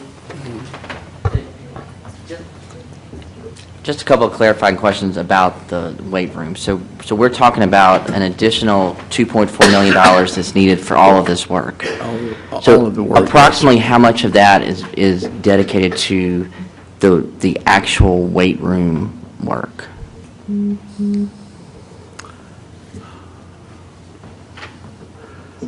I think the weight room's 4,200 square feet. Okay. And the multi-purpose room is 4,200 square feet. Okay, so about half of this work is about 2/3 of it is related to the square footage. So when this weight room is completed and the weight room at the new high school is completed, they will have a higher standard than the other high schools, and then the next step will be to catch all the other high schools up to these weight rooms. Is that the plan? That's the plan, yes, sir. You all approved in the long-range facility plan either last year or the year before, over a 14-year period, because there's 14 of them, to go back and put additional weight rooms at every high school to provide the kinds of facilities that have now become the standard for high schools. At the time we did the BEST program, they were probably reasonably competitive and provided the kind of space that schools needed. In the now 10 years that's passed, since then, we're really more than 10 years has passed since the ed specs were done. They were probably done Early 15, 16 years ago. So there's a little higher standard now. What we think likely will happen is schools will go back and continue probably to use the weight room they have and break out how they do their weight training. And, you know, quite honestly, just like these other projects down the road, we probably have to go back and add funding to these projects when we get this latest round of bids in to accommodate for the tremendous increase in construction cost. And you all, you know, you've heard us talk about that numerous times. Some construction materials have far outpaced any other segment of cost increase in society, and we're still dealing with the fact that after the downturn in 2009, 2010, the number of subs, mechanical, electrical, plumbing subs, masonry subs, a lot of those subs went away, and they have still never come back. They went out of business. So it's a challenge to get certain subs. Obviously, that drives the cost up and the material cost. So we don't want to have another recession. So, but absent another recession, it's likely that construction costs are going to continue to increase. And in our area, it's further compounded by all the growth that you see around us. In fact, one of the comps that Terry and his staff did had to do with commercial construction cost per square foot in the Atlanta and the Columbia market. And we landed, if I remember correctly, Terry, almost exactly in the middle of the cost for those two markets, Atlanta being the highest and Columbia being the lowest, and we landed somewhere right in the middle. So while we don't like what's occurring with prices, we very firmly believe, based on our analysis of the local market and the surrounding market, that we're where we need to be on adding funds to these projects to meet the increased cost. But that's also why we're hesitant to go ahead and add to the next group of projects. We want to see what these bid out at and get a little more experience in the current market. No, I appreciate that, and I want to make sure that I stay on this topic. So I am comfortable supporting Greer High School's additional facility needs. My concern is that the long-range facility plan calls for one of these per year over 15 years.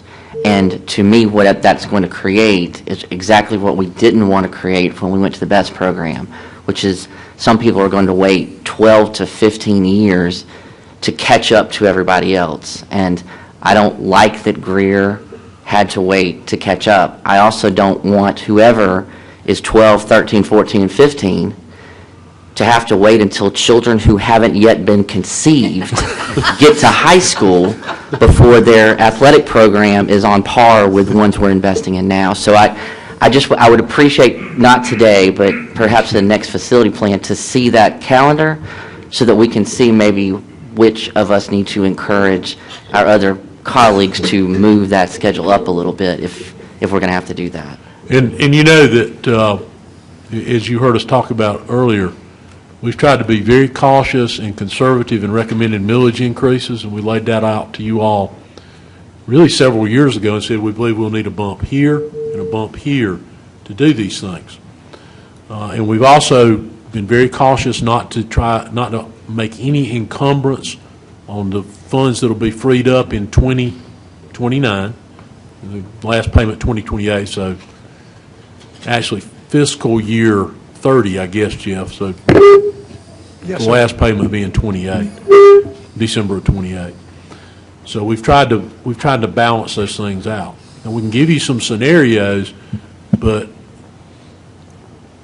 some of that, quite honestly, depends, absent recommending a millage increase, some of that depends on how much do the scheduled projects we have increase in cost. Mm-hmm.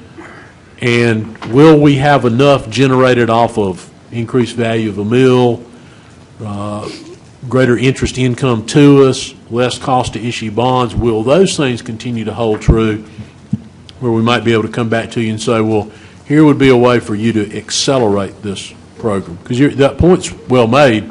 We believe that they need to have those facilities, but we also made the recommendation to try to keep it within the current financial constraints. Thank you. Mm-hmm. Anyone else? Hearing none, all those in favor of the motion as stated, please say aye. Aye. All opposed? Motion carries. Next item of business in order is item 6.08. The recommendation coming from the Committee of the Whole, which requires no second, is to approve the request for a permanent utility easement right-of-way on the Fountain Inn High School property. Are there any questions? Hearing none, all those in favor of the motion as stated, please say aye. Aye. All opposed? Motion carries. Thank you. Next item of business in order is item 6.09, audit of employee work hours. Mr. Barber. Thank you, Mr. Chairman. We perform this audit to determine if full-time, salaried, non-exempt employees are meeting the minimum number of required hours for their job position for the fiscal year in accordance with the district guidelines. Excuse me. This report consists of two observations. Observation number 1 concerns the number of employees that did not work the total number of required hours for their job positions. Although these employees did not meet the total number of required hours by their positions, they were issued the full fiscal year's salary amount. We sampled 222 records of employees. 19 did not work the total number of required hours for their position. The second observation concerns the manual addition of compensatory time to employees' TimeLink account. It was discovered that compensatory time was manually added to the TimeLink accounts for 2 employees who did not fulfill their total yearly amount of hours required by their job position. I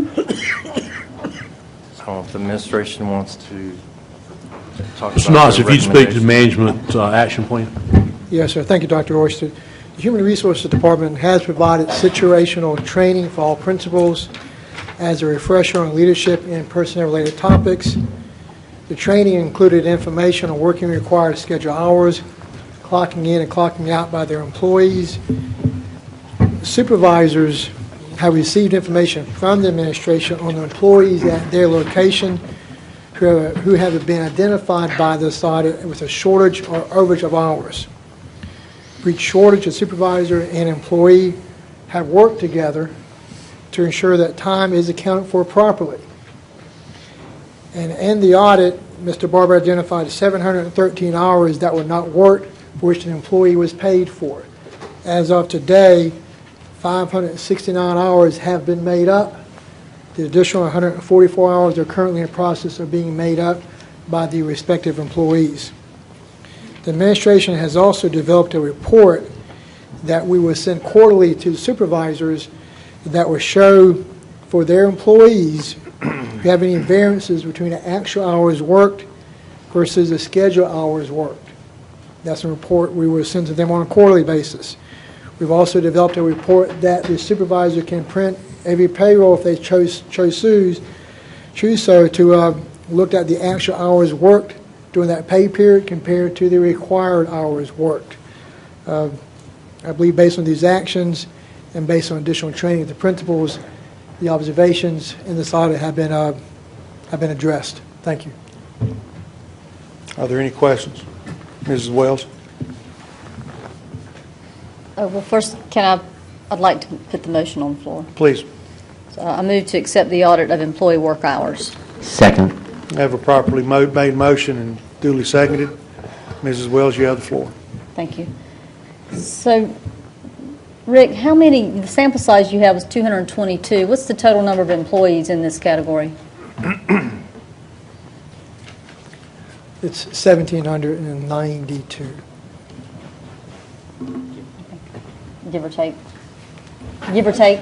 One? Approximately 17. So the sample size was, I guess, more than 10% then that you use.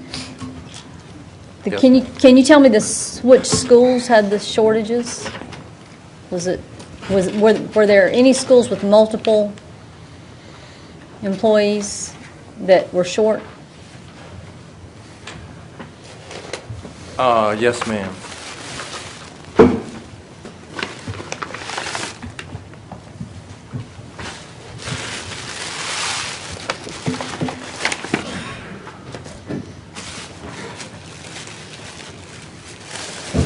Rick, I've got it. There was one location, East North Street, had 2 employees. The remaining items, there was 1 employee for each location. Total of, I believe, Okay, so they had 17 2, locations. and then Everett. No other location had more than 1.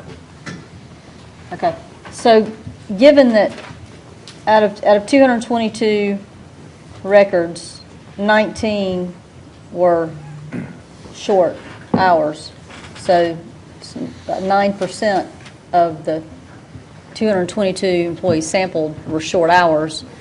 Normally, I mean, would that, from an audit standpoint, when you saw something like that, would there be a reason to maybe go and do a larger sample size to see if it just seems like a lot? 9% of the folks were short. Yeah, right? typically, you get close to 10%, that's concerning error rate. Okay, so it didn't quite hit the mark of the 10%. Well, 9% is close. I mean, we certainly, we're concerned about that. One thing that might have gotten lost in Mr. Knox's narrative, we've now put a reporting process in place that alerts those exceptions on a quarterly basis. Yes, sir. Jeff, so that we catch them. Okay, so how? Our system will identify them. We were not running a report to do that. We were entirely dependent on the supervisor entering it correctly and reviewing it. Now we're creating a report that generates any exceptions. If somebody fails to put in their time, it's addressed within the next quarter. Okay, so I guess that was my question, is tell me about the mechanics of that. So the employee enters their time, then the supervisor approves it, or the supervisor's entering the time? No, ma'am, the employee is actually touching the time link device, clocking in and clocking out. Okay. And that goes directly into the time system and the Lawson system. It's the supervisor's responsibility, just like I did this evening, to look at the time incurred for that payroll period, make sure it's correct, or address the deficiencies, and then approve that time. Okay. So, and that's the only mechanism. You just got the supervisor reviews the time sheets weekly and approves? By every payroll period, yes, ma'am, the 15th and 30th. So once every 2 weeks? Right, right. They're The reviewing. report actually shows by employee the actual hours worked for that time frame. Okay. So when they're in it, so the employee enters their time, they have to say, yes, this is my time. I'm saying this is my time at the end of the 2 weeks, or is it just a daily? No, ma'am. What they do is, as they touch the time link device, they'll hit a button saying clocking in and touch it. Okay. Then in the afternoon, the evening, when they clock out, say clock out and touch it. Okay. So they don't look at it at the end of their 2 weeks to say, yeah, I'm ahead or I'm short or That whatever. is correct. Okay. But the supervisor at the end of the 2 week period is responsible for reviewing And approving it. And now the step we put in that didn't exist, we're now generating a quarterly report, in essence, a check and balance on the supervisor to make sure that they are ensuring that people work the hours they're supposed to. Okay, so that will catch, that will then alleviate the concern I have that we need to do more auditing. If you're saying we're going to be able to see where people are short. We're in essence putting in our own audit step to be done in finance and payroll to quarterly audit the time system to make sure that they're working the hours that they're supposed to work. And we're recouping these hours. Okay. Is there any way for you to run that report so that you could see beyond what the audit did? Can you run that report on historic? Yes, we've done that. So could you share that with us? Not tonight, but we can. Okay. I mean, I'd be, if you And basically. the bottom line to this is if somebody owes us time, then we're going back and recouping the time. Okay. I'd just like to know what the magnitude of that is if I could. So if you could. Well, by the send way that we're to us. recouping it, the magnitude of loss will be zero. Well, there is a problem. That's why we've changed the system and put in that check and balance so that quarterly we see what the supervisors have missed. Okay. So another question, I just kind of curious because I didn't realize this was still a thing. So do we have a policy that establishes that employees only have to work 37 and a half hours? All right. Lynn's laughing. That's. Well, here's the problem. No, this is an issue. It's been an issue for several years. We've tried to figure out the best way to correct it. Everybody that works in maintenance works a 40-hour week. They clock in, they clock out, they get paid by the hour. Bus drivers get paid by the hour for every hour that they drive.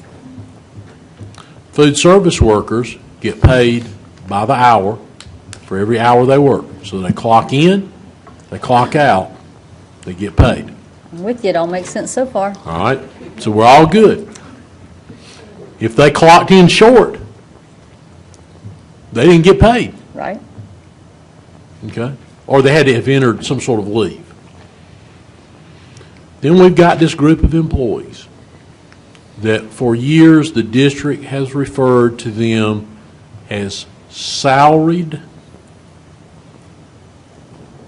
non-exempt. Now here's where it becomes a problem. When this started, back in the day when the Fair Labor Standards Act was applied to school districts, okay? Used to be it didn't apply to school districts. We were not required to pay overtime. The district made a decision that people we had on salary that were not in fact exempt employees would stay on salary. And they would work a minimum of 37 and a half hours a week. Now, everybody's pay in the district that's a full-time employee that is exempt is based on 37 and a half hours. It really doesn't matter how many hours you work, it's based on a 37 and a half hour work week. Teachers, principals, everybody sitting in this room is on the district payroll based on a theoretical 37 and a half hour work week. 7.5 hours a day. But everybody sitting in this room works however many hours they have to work to get their job done. That's probably not 37 and a half for anybody. Right. All right, so got this one group that's comprised of 1,790 employees, Jeff? Yes, sir. Approximately. 92, yeah. I wrote it down. All right. They get a salary. Their minimum work week is 37 and a half hours. But they can be made to work, required to work up to 40 without getting any more pay. So they're on a salary. By being on a salary, if they didn't clock in and clock out, and that time add up to exactly 37 and a half, and that supervisor didn't catch it, they won't necessarily be docked or required to take like vacation, if they got vacation time or sick leave or personal leave. So with this little group of employees, well, little, 1,700 of them, but out of 10,000, it's this one group of employees that are salaried, non-exempt, so the Fair Labor Standards Act applies to them, who may work between 37 and a half and 40 hours a week, but their time is not kept by the hour, but they clock in and clock out because they're not paid by the hour. That's what created the opportunity for this problem to exist. Now we believe we've put the correction in place. But they're still working 37 and a half hours. Or 40. But help me out though, because in one of the observations, it talks about compensatory time being added for employees that worked over their normal work schedule. So was it when they worked more than 40, or was it when they worked more than 37 and a half? It's supposed to not kick in until they work more than 40. And we also want to make sure, because you all will hear this every year when we have bad weather, we want them to have some number of days in the bank. We want to owe them some compensatory time so they don't lose if we're closed. And we don't make up the day. But that compensatory time has to be beyond the 40. Yes. And so are you saying you do have like our accounting system and our time link allows you to adequately control and take care of that? We can track it, yes, ma'am. Okay. So can we not do something about that? I mean, yes, and there's upside to doing something about it, and there's a downside, and we've been talking about this for 14 years, trying to figure out the best way to fix it. Because when you get in to, if we take them from salaried to getting paid by the hour, their pay will stop when school's out. They would be like bus drivers, food service workers. Now, maintenance, it doesn't affect them because they work all summer. They're 12-month employees. Right. So the downside to fixing it is if you make them all hourly, it fixes this problem. You don't have to worry about it. They clocked in late or clocked out early. The system takes care of it. But they would then go from getting an annual salary and getting paid twice a month every month to they get paid every 2 weeks during the time period they worked. So that's the downside to fixing it. Okay. So since could you give us some sort of analysis on I guess what I would imagine happens is that they're all working 37 and a half, not 38, not 38 and a half, not 39. They're probably working 37 and a half, or they're probably getting compensatory if they have to work over. No, Lynn's shaking her head now. There's all in between. Are they? Okay. Okay. We saw a substantial number of employees work over their time. So some worked under, some worked right on, and quite a few worked over their time. Okay. So is that automatic too, though, where that compensatory time? Second observation, I was a little unclear on. If it's over 40 hours, then it goes into their bank. As Automatically. Which would be then if we lose a day and we don't make the day up, then they draw down that day. Or by the end of the year, they could take that time off. Okay. And so that automatically goes into an account. It's not anything somebody has to enter. That's correct. In the second observation, there were just two employees who had not worked the required number of hours. However, one pay period, I believe in the June timeframe, they worked additional hours, so they were given compensatory time when the employee and the supervisor should have looked to see they actually worked all the required hours, and they had not. Yeah. And so that additional time that supervisor gave them should not have occurred. Okay. For those So two it employees. doesn't automatically record a deficit, but it automatically records It will an overage. record the total number of hours worked. Right. Okay. Okay. Well, I'm glad that you guys have put something in place to have that additional audit. Thank you. Mrs. Gunn-Caldwell.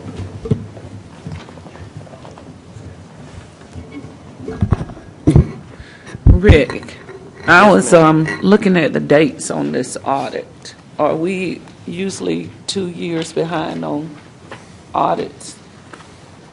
Why is this audit for 16, 17?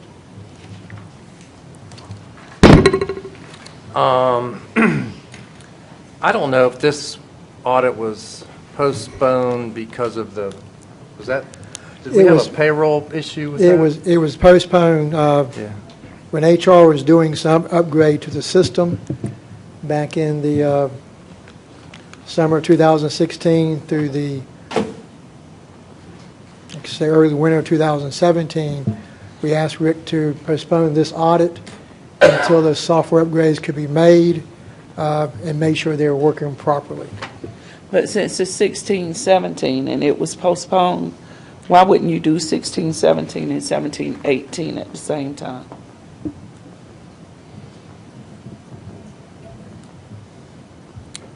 I think it was based upon the corrections that they made. I thought the administration wanted us to do that particular audit period.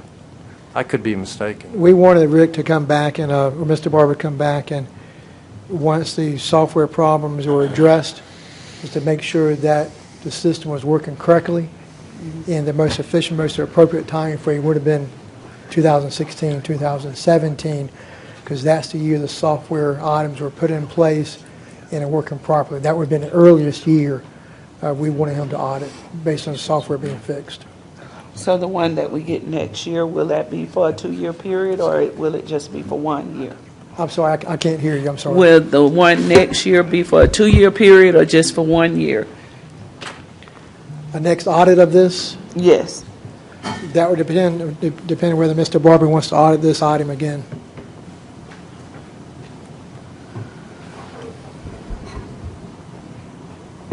So you've made changes based on this 16, 17. I mean, the administration has made changes. Yes, ma'am, we have. So we know that the changes are working since we don't know when he's going to audit this again. That'll be up to Mr. Barber. To make that, I think, maybe a little more clear, we knew there were software problems. We corrected those, or the software company corrected the software problems. We wanted to make sure that Mr. Barber's audit was really, from our standpoint, now, he was looking for other things as well. We wanted him to look and see, did those fixes take? And by virtue of the fact he didn't find any problems with that, those fixes took. Okay. So that was an assurance to us that those, because what he found were human errors, not system errors. Okay.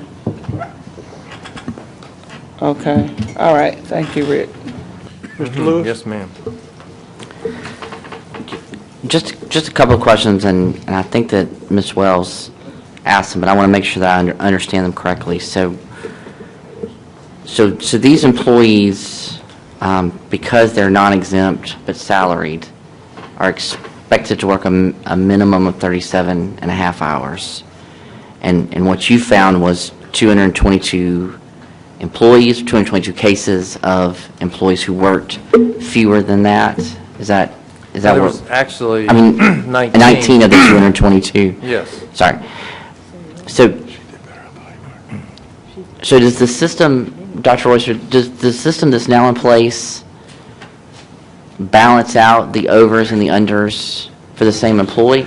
Or if an employee works 36 and a half hours this week, but they worked 38 hours the week before, do those wash in a way that they don't have to make up the shortage this week because they worked over last week? In the same pay period? Yes. In the same pay period, but not... So if this week and next week were 2 weeks in the same pay period, Okay. the answer to your question would be yes. But if they work short this week, but we owe them some compensatory time for January...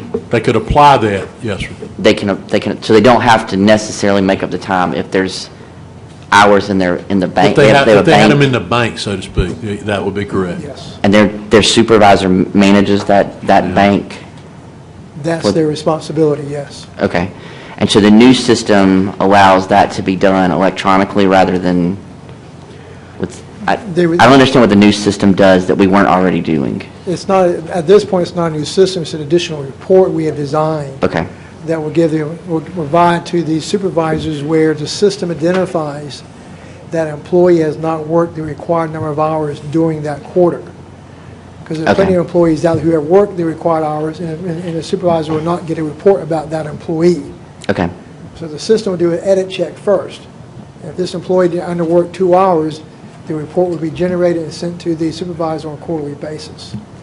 And so on a quarterly basis, the supervisor can look at their overs and their unders and see whether they need to make up the hours or whether it was somehow accounted for in some other pay period that could be applied to that? Yes, sir. Also, that's a report the administration will provide to the supervisors on a quarterly basis.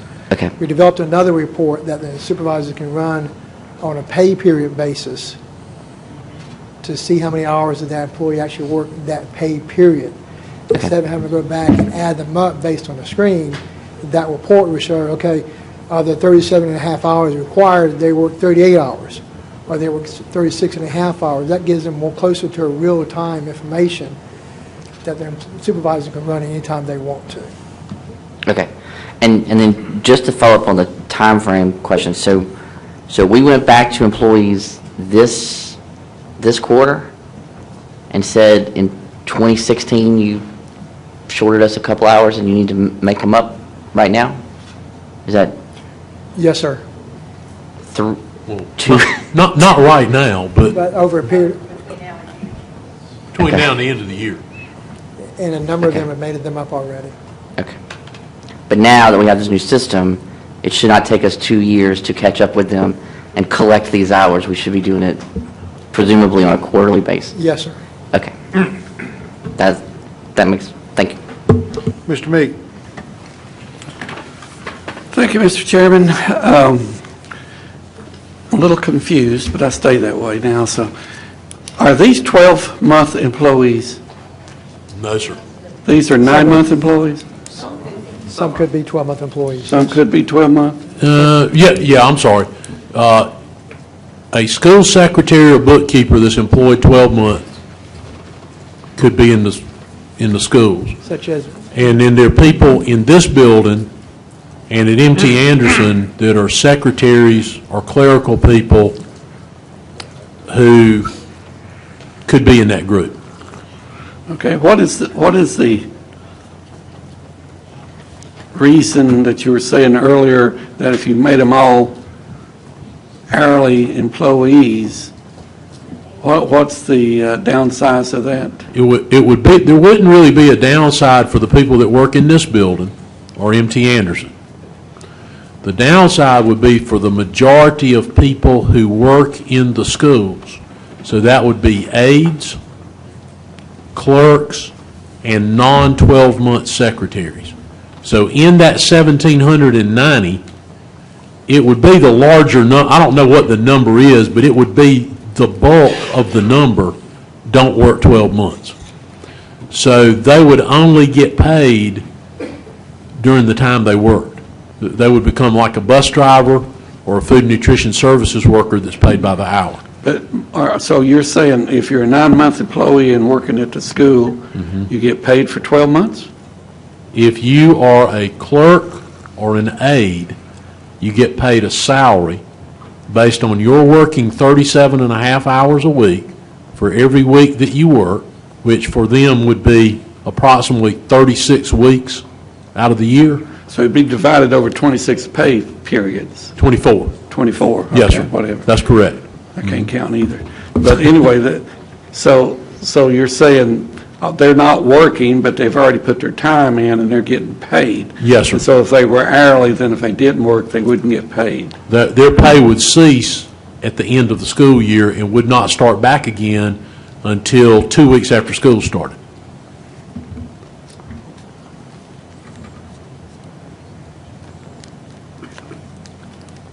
I understand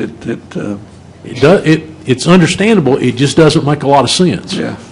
I didn't want to say that. Well, that's why they were laughing when it came up, because it doesn't make sense. It's a long-standing problem, but we've just lived with it because the fixes would be detrimental to that group of people. Well, and I understand that, and that's, we got to protect those people also. Now, we have talked about fixing the group that does work 12 months. So it would reduce the 1,790 down to a smaller number, but it's not to a much smaller number. Well, I know there has been talk for bus drivers about paying them over a 12-month period, and I know there's complications there. If they don't come back, they don't work. Well, and then some of them don't want to be paid over a 12-month period. Some of that has to do with, I guess, how you get accustomed to being paid. So some of them don't want 12-month pay. The audit was for the 2016-17 fiscal year, and if I understood you correctly, I heard that the administrations went back and looked at all the employees for this 2016 to 17. Yes, sir, and time has either been made up or is being made up. What about for the 17, 18, the 18, 19 years? Yes. Yes. You're doing that and they're making that up? Yes. Mm-hmm. Okay, my next question is, if I understood correctly, is that now, let me make an exception to that. We found some circumstances where their immediate supervisor, who's no longer here, did not make it clear what their hours were. Now, that applied to people in schools who were leaving when school was out. And in that case, where we could substantiate that they were working as their supervisor directed them, we've not required them to make it up, but have made it clear to them that, no, here are what your hours are supposed to be. Forevermore. Yeah. We are, if I understood correctly, the supervisors are the ones that have not been keeping track of what the employees have been doing. Is that correct?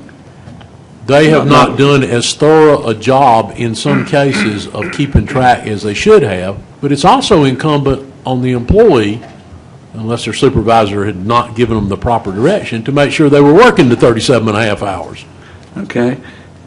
And now we're going to do a quarterly report for the supervisors. Yes, sir. So what isn't that an assumption that the supervisor is now going to look at that report? And we're going to look at the report. Who's we? Somebody in finance. Okay, so somebody else besides the supervisor. And so then their supervisor will know if they're not doing what they're supposed to do and paying close enough attention to their every 2-week payroll. Okay. Ms. Wells mentioned policies. Do we have a policy, like she said, where the employee is required to work the 37.5 to 40 hours? There is something in the policy. I've not seen it. I can't remember it anyway. I think it's in rule. I don't think it's in policy. Maybe that's why. But everything they do and that's explained to employees when they come on board. Everything they do is based on 7.5 hours a day, 37.5 hours a week. If you take sick leave, you're out a whole day. Your 7.5 hours is deducted. So everything is either added to or subtracted from your pay, your attendance, your leave. If they're 12 months, their vacation. Everything's done based on a 7.5 hour day and a 37.5 hour week. Okay. With this 1,792 non-exempt salary employees, plus the bus drivers, plus all the others that are on hourly, it seems like there has to be a solution out there that would make it a whole lot simpler for the record keepers and where the administration could look at that. And I know you've been dealing with it, but I mean, there's got to be. Well, the ones that are truly paid by the hour, it is cut and dried, it's simple, and the system takes care of it. It's that group that's this 37.5 to 40 hours, and they're given a salary. That's the one. That 1,792 person group is the group for which there's a problem. Maybe we need another committee to look at it. Just kidding. I think that's all I have. Thank you. Mr. Shanley? Yes, thank you. Thank you, Mr. Chairman. I think I have just a couple of quick questions. The one that kind of struck me at the very beginning was the comment that in addition, 2 employees who did not work the required hours were given compensatory time. And I just don't understand what that means. Given, taken, or what was done there? Yes, sir. Those 2 employees did work some compensatory time, I believe in the June time frame, and the supervisor went into the timing system and manually gave them additional hours. However, for those 2 employees, they had not worked their total required hours for the year. So the supervisor should not have given them those additional hours in the system. The supervisor should have looked, first of all, to make sure they had worked their total required hours for the year. And based on the last, I don't know how long it was, we've been discussing that. That's one of the things that is now going to not happen anymore, if I'm correct. The other question I have is, if you, under this system, these are all non-exempt, correct? Or these are exempt? These are non-exempt. Non-exempt, This is okay. all about non-exempt employees. Work 30 hours one week and 50 hours the next week, averaging out to 40 hours for the 2 weeks. Do they get into any overtime issues with the federal pay scales? As long as they stay inside the 40 hours. Even if it's in different pay periods? Should be, if it's in the same pay period, it shouldn't be an issue. That's right. It's in a week, pay period. It's a week, 40 hours per week. Okay, so it's a 2-week, they get paid every 2 weeks or every other week, or however that works? We get paid every 15th and 30th. 15th and 30th, just like everybody, okay. So again, you don't get into any federal pay issues of overtime if they're working 1 week that's 50 hours, to make up for the 10 that they didn't make the previous week. Well, no, there would be 10 hours of overtime in your example on that. And it would be 1.5. 1.5. So they actually would work a total of 80 weeks, but get paid for 90, is that right? Well, 80 hours. It would be highly unusual for us to pay anybody in this work group. If we owe them time, they're going to likely get comp time. The work groups where they're going to get overtime are going to be the actual hourly employees. Right. Those would be bus drivers, food and nutrition services, maintenance. Maintenance including custodial grounds and maintenance. Okay. Mr. Chamley, for an employee, in your example, in 1 week might have worked just 30 hours, they would have to get with the supervisor to make up those hours, not necessarily all in the next week, to avoid the situation you just mentioned, but to make up those hours over the next several payroll periods to avoid going into overtime. Okay, that helps. Mr. Thank you. Sutter? That's all I have. Yes, sir. Mr. Sutter? Mr. Barber, Yes, sir. we did this audit to determine if full-time salaried, non-exempt employees were meeting the minimum number of required hours for their job position. Yes, sir. In our executive summary, we say that we had 19 employees who did not meet this criteria. And at the end here, we have,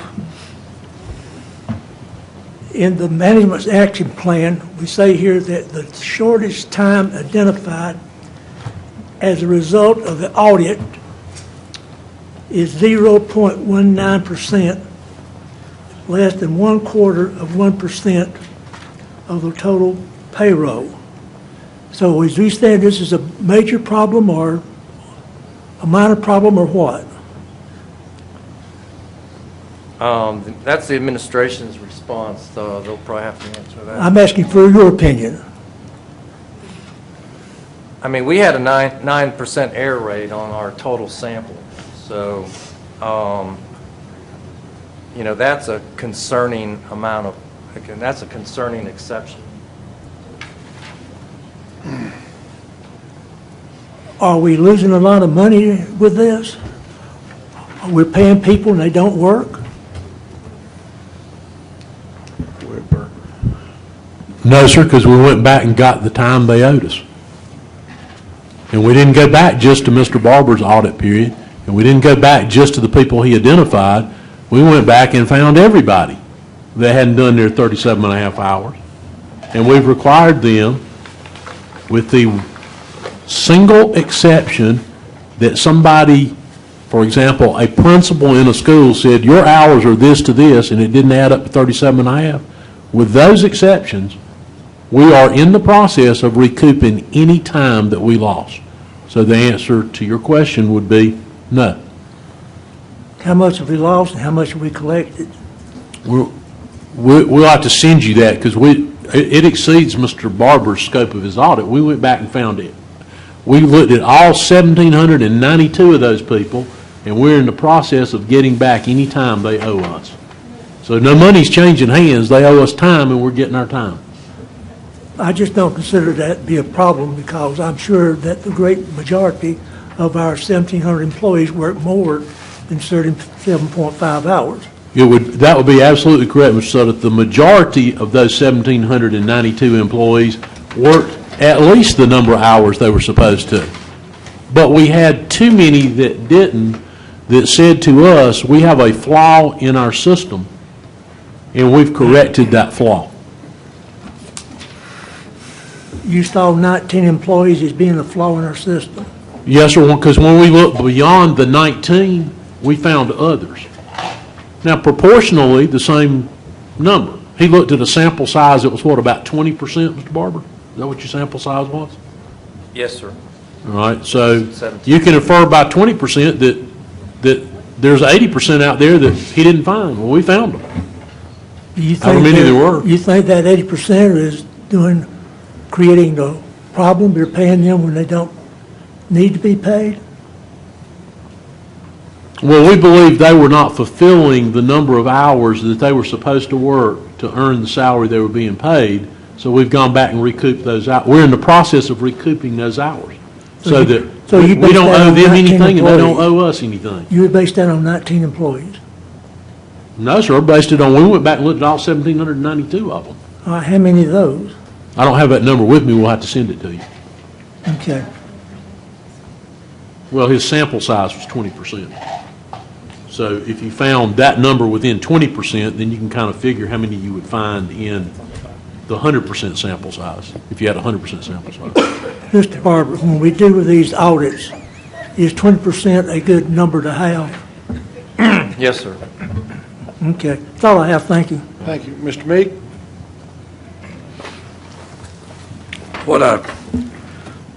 One question or one statement I failed to make earlier was that I had a BFF who told me she had been an aide for 20 years and that this is what they had been working ever since then. And my question was, and I'm not asking you to do this or anything, but I'm assuming that this was going on for many, many, many years, but we're going to stop at the 2000, whatever, 15, 16, or whatever, 16, 17, right? We're not going to go back farther and ask these people to. We don't intend to go back any further, but we don't want to have any problems in the future either. There seemed to be some ambiguity as to exactly when everybody was told. Now, we can find a date certain when we know their supervisors were told. But again, we found some circumstances where a person said, you're supposed to be here at 7:30 and you leave at 2:45. It didn't add up to 7.5 hours, but we were able to document that's what they were told. We're not making that person go make it up. We believe that if their supervisor represented it to them that way, they should not have to give us that time. Thank you. Yes, sir. Mrs. Wells? I'm sorry, I just want to make sure I understand this. So what I thought I heard Mr. Knight say when we were talking about Mr. Chamley's example is that if somebody worked 30 hours in one week and 50 hours in the next week, when he was talking about that, what I heard you say, Mr. Knight, says, well, if they work 30 hours in one week, they would work with their supervisor to be sure that they made up that time without working overtime. Yes, I mean, that's a practice we like them to follow. But you have working overtime being more than 40. Yes, ma'am. Well, how do you make up time if you don't work more than 40 if you owe between 37 and a half and 40? The next pay period, next pay week, they can work 37 and a half hours normal time, then work up to 40. So that gives them 2.5 hours for that week. Then the next week, they can do the same thing, work an additional 2.5 hours until that time is made up.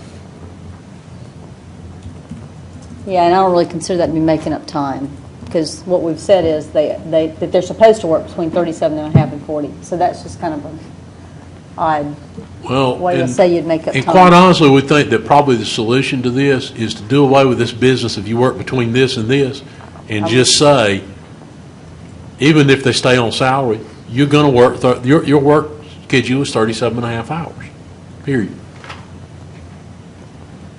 And if they work 12 months, we can probably pretty easily convert them to hourly because they'll still get paid all summer long.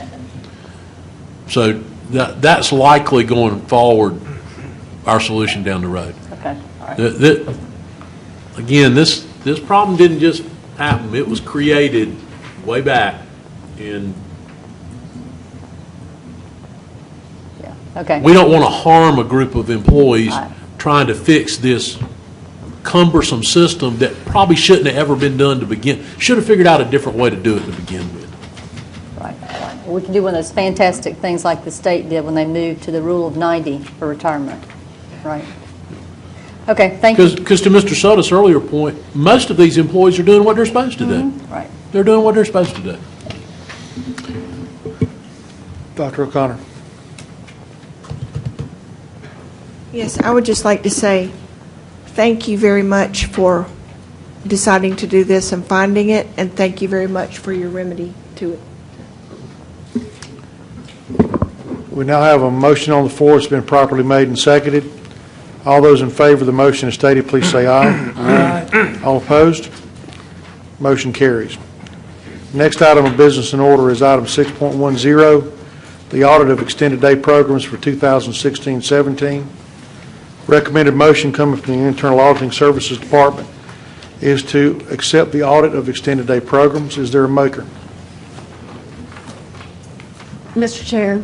Yes, ma'am. I move to accept the audit. Have a motion made to accept the audit as presented. Is there a second? Second. Motion properly made and seconded. Any discussion? Mr. Lewis? Well, I'd like to start with just having Mr. Barber just Okay, go ahead. give us a summary of this if we can. Yes, sir. This audit was performed to ensure that the fee-based extended day programs were in compliance with the policies and procedures outlined in the Student Activity Fund Accounting Handbook and the Extended Day Programs Administrative Manual. In addition, we assessed the adequacy of the Extended Day Program's internal controls. The first section of the report consists of 2 general observations for improvements to the administrative manual of the Extended Day Program. Observation number 1 concerns the record retention requirements. This observation is aimed to align the retention of records of the Extended Day programs with the record retention requirements of Student Activity Fund records, which is 5 years. The second observation are suggested updates to the Extended Day program's administrative manual and includes the use of fee ledgers from available electronic worksheets, establish the recommended ratio of students to EDP staff, guidelines when to transfer and when to use EDP profits, and enrichment activities that should be accounted for in separate funds. And the last, wholesale membership cards should be in the name of the school.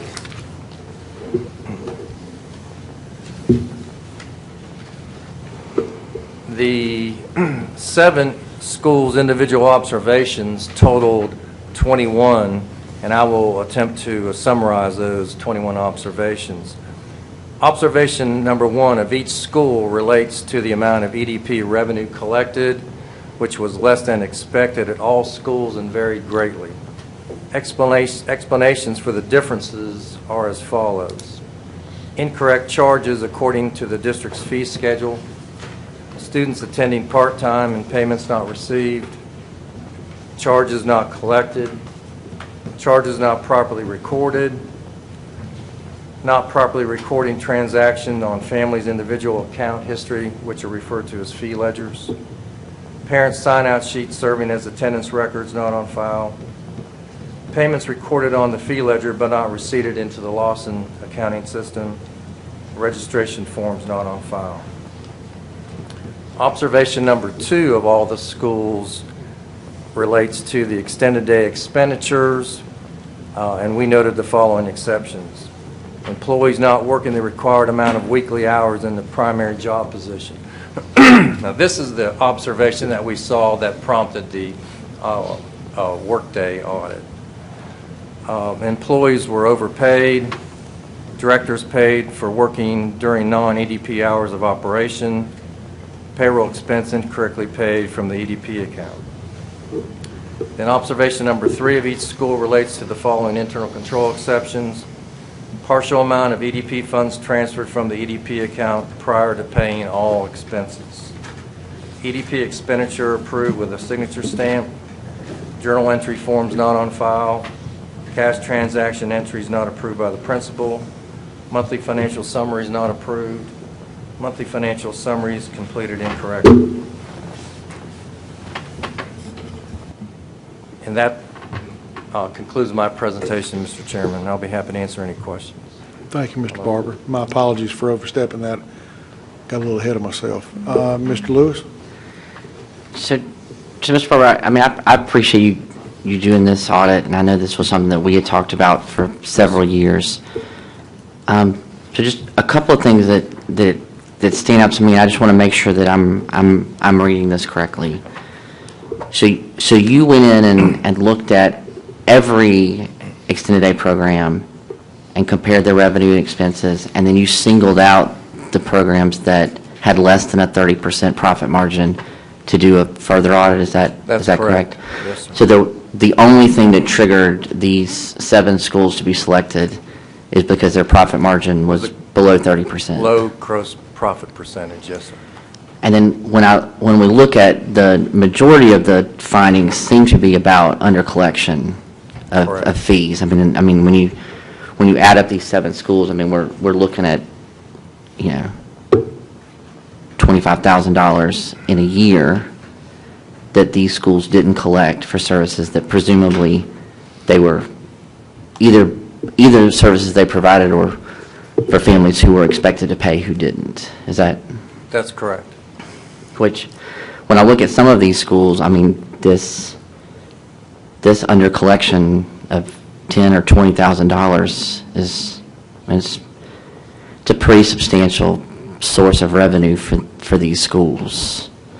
I mean, the projected profit margin of these schools is $170,000, and we had, $25,000 that we didn't collect. That's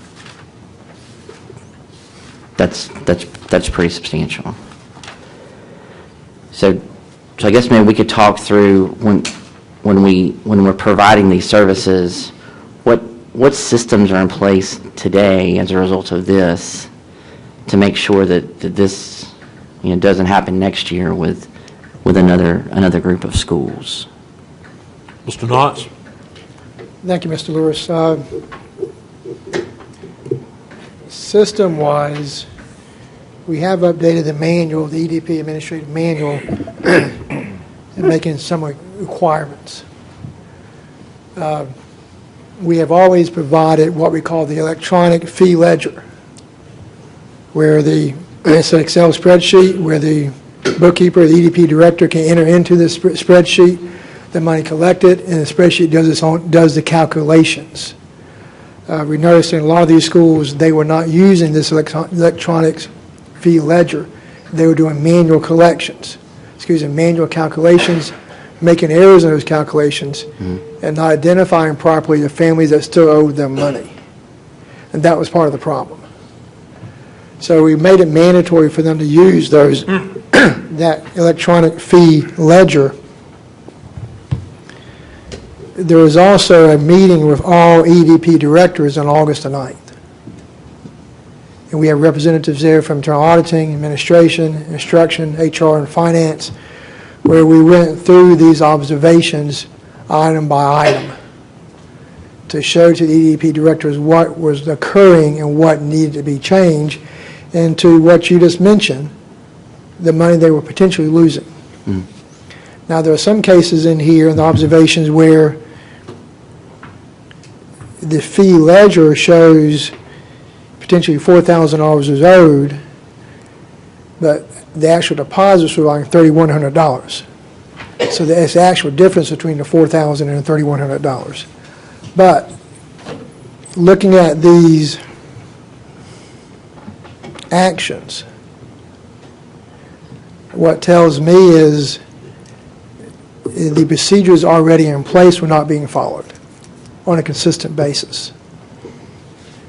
I believe if they were to use the electronic fee ledger, that would help avoid a lot of the problems that we saw in these observations, as far as not knowing what families have underpaid, not charging when families have come and children have just come for a day or two.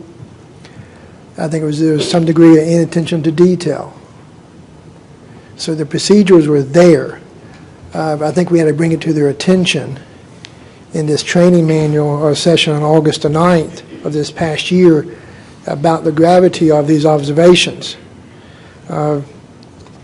Another meeting was held on August 13th for all the EDP directors who could not attend the August 9th meeting. The district's ED program director has also met with each school once this year with the EDP directors, and she's going through a second round of going through these programs and making sure they are adhering to the required procedures. Finance has actually visited 3 of the schools who did not perform very well.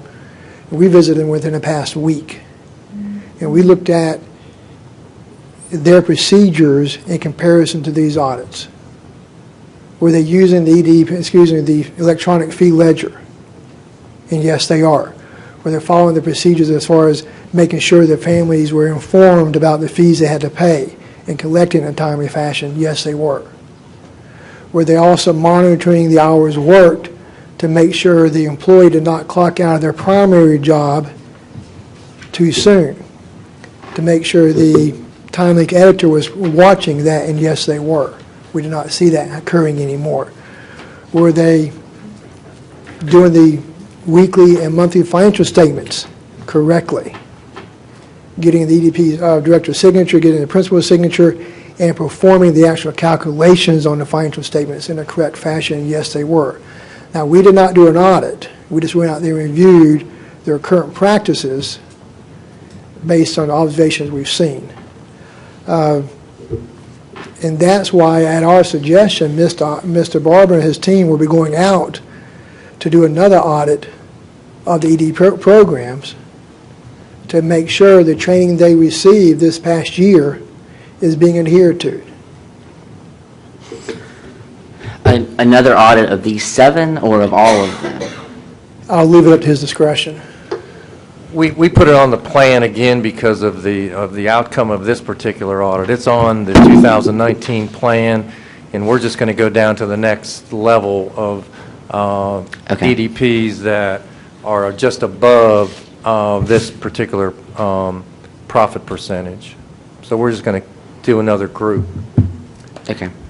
We, although it's not listed in management response, if we continue to find issues similar to this, we've discussed possibility of assessing a 1% overhead charge on the net profit, not the gross take, but the net profit of the programs, and utilizing that money to hire a person in finance specifically designated to do the accounting for all these programs to more closely monitor it. Now, we hope that what we've done will be sufficient to address this. If not, that's our plan. We don't believe we ought to ask for a general fund resource to do that, and those programs certainly make enough in revenue that 1% of their net, and that's their profit, not what they take in total, will be sufficient to employ a person in that role. So right now we have someone looking at the program side. They're also looking to a degree to the financial side. We had someone in that role that was out long-term medical leave. We have since filled that position and now had to backfill it because of people doing other responsibilities. But if this doesn't correct the issue, our next step will be to look at that overhead fee and put someone in place to specifically monitor the financial. We don't need them losing, not collecting what they should collect. It's a great service to the students in those schools and to their parents. So we don't want to discontinue the program, but if these actions have not been sufficient, that will likely be our next step. Well, and I appreciate you guys giving extra attention to it. I know we've spent several meetings talking about them, and I don't want to spend a lot more time tonight because it's late, but I do want us to spend some more time talking about this, and so I'm hoping we can put this as a cow item to talk about in the future, because I mean the thing that concerns me is we aren't really good at generating profit. I mean, we are a school district that exists to provide a service, and I mean we've talked about it when we called them after school programs, and then we decided not to call them that. We called them extended day programs because we did want to give people the impression that we were providing any sort of academic enrichment. I really wonder if it isn't time for us to start asking, should we just contract this work out and have a separate vendor that could pay a portion of their net to a school district, and then it would solve our personnel problems, because those people who we just saw in the video need to work extra hours could be paid by a separate employer. It would solve our collection problems, and it would solve our expense problems. If I worked at the YMCA still, and I did for 10 years running after school programs, and I staffed at a 1 to 15 ratio, which these programs are not, and I operated at a 30% profit margin, I would lose my job.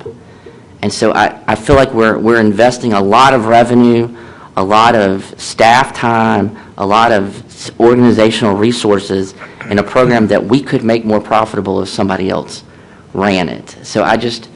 And you know, we'll certainly be glad to look at that and provide you some information on it. Quite honestly, the way we got to them operating their own programs was when third-party nonprofits were coming in and operating them, they were making little to no revenue off the program. The revenue was all going to the third-party nonprofit. And so a few schools begin to do their own. And when they begin to do their own, they were generating large sums of money that we're able to go back into support of pupil activities, both academic and enrichment activities for their students. So that was the reason the whole thing started a number of years ago. But times may change, and that may be different. And I don't remember the last time somebody ran one under contract, but I'm sure we have that information somewhere. I can tell you that there's a lot of schools that are running very successful extended daycare programs. I mean, we're looking at an analytical review of student activity fund audits now, and we're looking at 57 locations. I've looked at a tremendous amount of elementary schools, and middle schools also are running extended daycare. And there's quite a few of them that are making 50%. If you look at the fund balances at these elementary schools, that what they are now as compared to what they were 10 years ago, it's unbelievable. They used to have $10,000 or $15,000, and now their fund balance is $150,000 to $175,000. I mean, we are making so much money in these extended daycare programs. If they're run properly, and they're not that hard to fix, it's a tremendous fundraiser for elementary schools and middle schools. That it, Mr. Lewis? Ms. Wells? Well, I'm gonna back this up a little bit because the value I see in extended day programs has very little to do with generating profit. The schools that, there are 3 schools on this list that are in my community, and what I can tell you parents appreciate is that that school is willing to find people to take care of their children on campus at a small teacher-student ratio to give them some individual attention.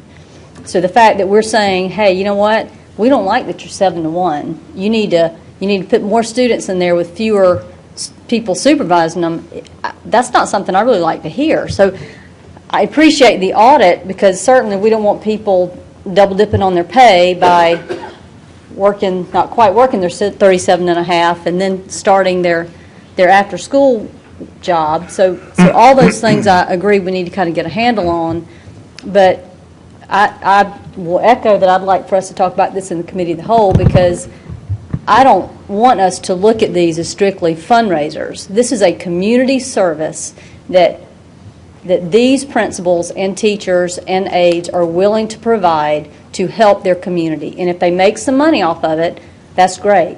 But the ones that I know of, they didn't start it to make money. They started it because they saw a need in their community that they wanted to meet. And they're doing a good job. So, I welcome, we really should have that conversation. What's the purpose? Because the flip for me is, I don't want these schools feeling like they're going to have to charge these families money they can't afford. So when you look at the ones that didn't take in money, for all I know, the principal knew that family, knew they were having a hardship, and they made a judgment to say, you know what, we're not going to try to collect that money. I don't know, and we could dig into that, but I appreciate these programs for what they started out to be, and I want us to balance that community aspect of it and the heart that these people have for children with the idea that this is a fundraiser like Freaky Friday that's going to put a lot of money in our coffers. So if we're definitely going to talk about it in committee of the whole at some point, I'll just leave my comments at that. Okay. Thank you. Anyone else? Hearing none, all those in favor of the motion as stated, please say aye. Aye. All opposed? Motion carries. Thank you. Next item of business in order is the Internal Auditing Services Project Status Report. Mr. Barber. Thank you, Mr. Chairman.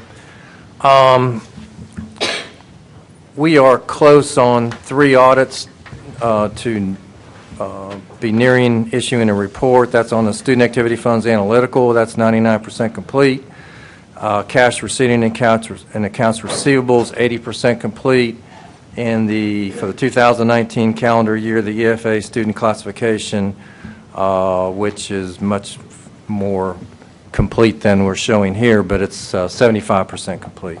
After we issue those reports, we'll be starting on the purchasing cards and credit cards, risk management, and the student Chromebook projects. That concludes my presentation, Mr. Thank you, Chairman. sir. Are there any questions for Mr. Barber? Okay. Are there any committee liaison reports? Mr. Lewis. Just an update for the board about Thursday evening. Dr. Royster mentioned it, but the board has passed a resolution providing some guidance for the General Assembly about the new education reform workforce investment bills. And there will be a public hearing at Wade Hampton High School from 6 p.m. until 8 p.m. this Thursday. There are several board members who have signed up to speak. I know Mr. Chambly is speaking about teacher salary, and Ms. Levinson Wells is speaking about unfunded mandates. Dr. Royster also is planning to speak. So I just encourage anybody who can attend to try to attend. But there's also an email address where you can send your comments directly to the legislative delegation, and they'll be included in the comments. And so I would encourage you to, that was in an email that Ms. Fitzer sent out today. For those of you who are going to be out of town, please consider taking some of that feedback from the resolution and sending your own email to the legislative delegation, because I think it would be useful for them to hear from all of us. We've gotten some pretty good initial responses from the resolution that we sent out and from the op-ed piece that ran this weekend. And so I appreciate the board for supporting that, and hopefully we'll make some movement on it. Any other reports? Ms. Wells? I don't have a report, but I'll just say, I thought you guys did a great job with the op-ed, spot on. It was a team effort. Clear and concise. It was a tag team effort. We did. Yeah, We enjoyed it. Did a great job with it. I want to thank Ms. Brinkman for making sure all of our punctuations and subjects and verbs match too. Thank you. I know. Okay, monthly financial reports. Dr. Royster. Mr. Knotts, do you have a financial report tonight, or do you have anything in particular you want to highlight, or do you simply want to ask questions, or have you talked enough already? The very last one. Oh, okay. They may have some questions for you, though. And then I have one other item, if I might, Mr. Chair, after you all finish that. Okay, are there any questions? Jeff, you take a pass. Thank you. Dr. Royster? We've got two people here with us tonight that probably won't be back in this venue. One of them you mentioned something to him because he was in the executive session, Dr. Gary, and I want to express my appreciation to Dr. Gary, not just for his 3 years as deputy superintendent in Greenville, but for his 30 years of commitment, dedication to students, public education in South Carolina, in Anderson 1 and Anderson 3, and concluding his career in Greenville. He's now the author of 2 books, both of which are focused on students. Although one has to do with dismissing and dealing with teachers that are marginal, it's focused on what's best for students. And the one he's just finished on Freshman Academy, again, focused on that transition that's a lot of times very difficult for students into the high school years. But he's devoted his working life to public schools, but most importantly to public school students. And he will have certainly left a mark, not just as an influence on students he's taught, students where he's been principal, or at the district level jobs where he's been a superintendent and where he's been deputy superintendent, but on generations to follow. So Mason, we're much appreciative that you decided to spend the last several years of your career with us, and wish you good luck as you depart on I guess perhaps a little more relaxed schedule, though I think you're still going to farm. You told me you weren't writing any more books, and you're going to do some venture out into the private sector, but in a way that you'll have a little more control over your own schedule. So it all sound like great things that many of us may long to do. But Mason, we're very appreciative of what you've done here and the contributions you've made, and this will be Dr. Gary's last board meeting. This month finishes his 30 years.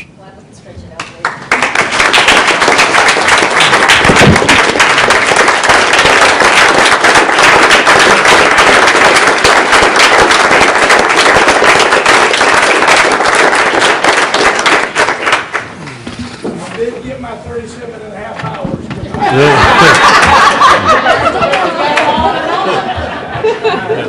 That it? I wasn't, no, there's one more. Dr. Meekins. Now, she doesn't like this. That's why I went back there and told her I was going to do it. She doesn't want any fanfare or attention. But we're going to provide a little bit tonight. Now, I'm not going to talk about how many years. Just say I started at 19 at Woodlawn High School. 43, Michelle? I thought that was right. 43 years that she's dedicated her life to the betterment of students. And she's been through all sorts of changes and configurations and been the part of all kind of initiatives in the history of Greenville County Schools. Starting with... M.D. Anderson? No, not Dr. Anderson. Dr. Hall. So starting right here to the right of the flag and going all the way over. And beyond. And those of us that have been around maybe almost as long, you think about the tremendous changes from there to here. And Dr. Meekins has lived through, been part of, and led through, and survived those changes. And if I'd not told you that she'd been doing this 43 years, I don't believe anybody would have believed it's been 43 years. But always what was best for students, what was best for schools, and what was best for Greenville County schools. Never reluctant to speak her mind, never reluctant to share what she was thinking. But after she said that, always a part of the team in carrying through, whether her way prevailed or somebody else's did. Can always count on Michelle to be that way. And to be the same way every day. Always the same person you see today is the same person you saw yesterday, and will be the same person you see tomorrow. Though in a couple of weeks she might look more relaxed. But what a great contribution to the students of Greenville County, to us. We very much appreciate that you have spent your career with us, and I appreciate what you've done for this district and the support and help that you've provided to me and to everybody from me all the way back around to Dr. Hall.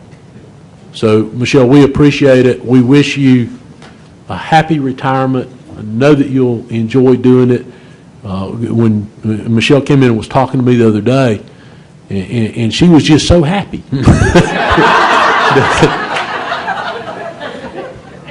But she wasn't just so happy that it's about to come to an end, though she was ready for that, ready to take the next step. She was so happy to talk about how much she'd enjoyed her career here. And that says an awful lot for somebody. And that was the impression that she left with me when she walked out of there, is how great it would be to have concluded 43 years and be this happy, not about concluding them, but about the 43 years themselves. So, Michelle, we thank you. We appreciate what you've done, and we wish you a happy and well-earned retirement.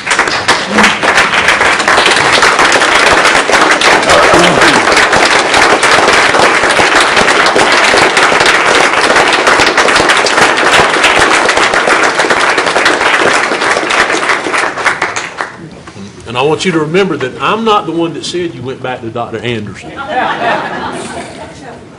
said that? The chair will now entertain a motion that we adjourn. Motion to adjourn. I'm sorry, Roger. No, you got it. Still, motion to adjourn. Second. All those in favor say aye. Aye. All opposed, motion carries. Good night, ladies and gentlemen.